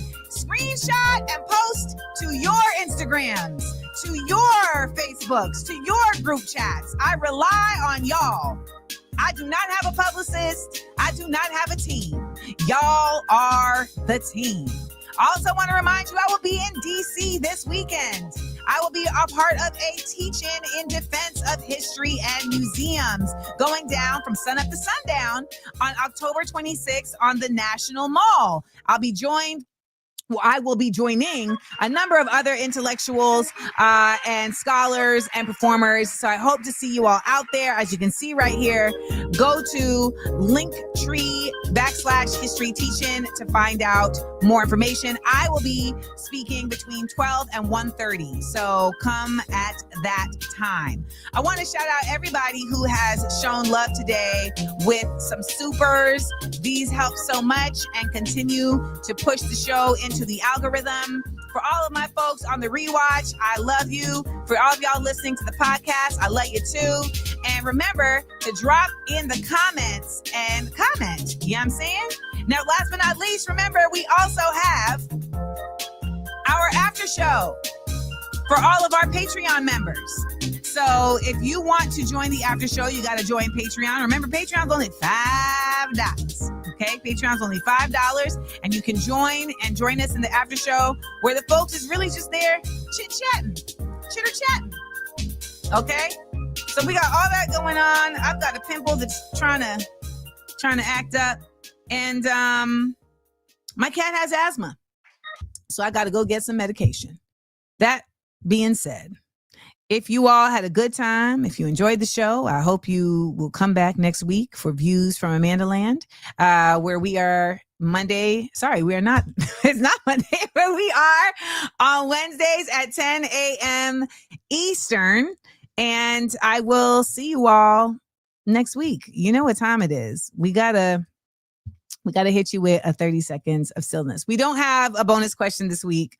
But I also want to shout out Jacob Berger for joining us, because I mean, I had no idea that he done moved to Egypt. And I mean, when we talking about a high quality white, we talking about a real one. That was woo-wee, man. It almost made me question my commitment to the movement. And then I remembered, yeah, but you white and Jewish, so you do got to go a little bit harder. I'll see y'all in these internet streets. 30 seconds of stillness.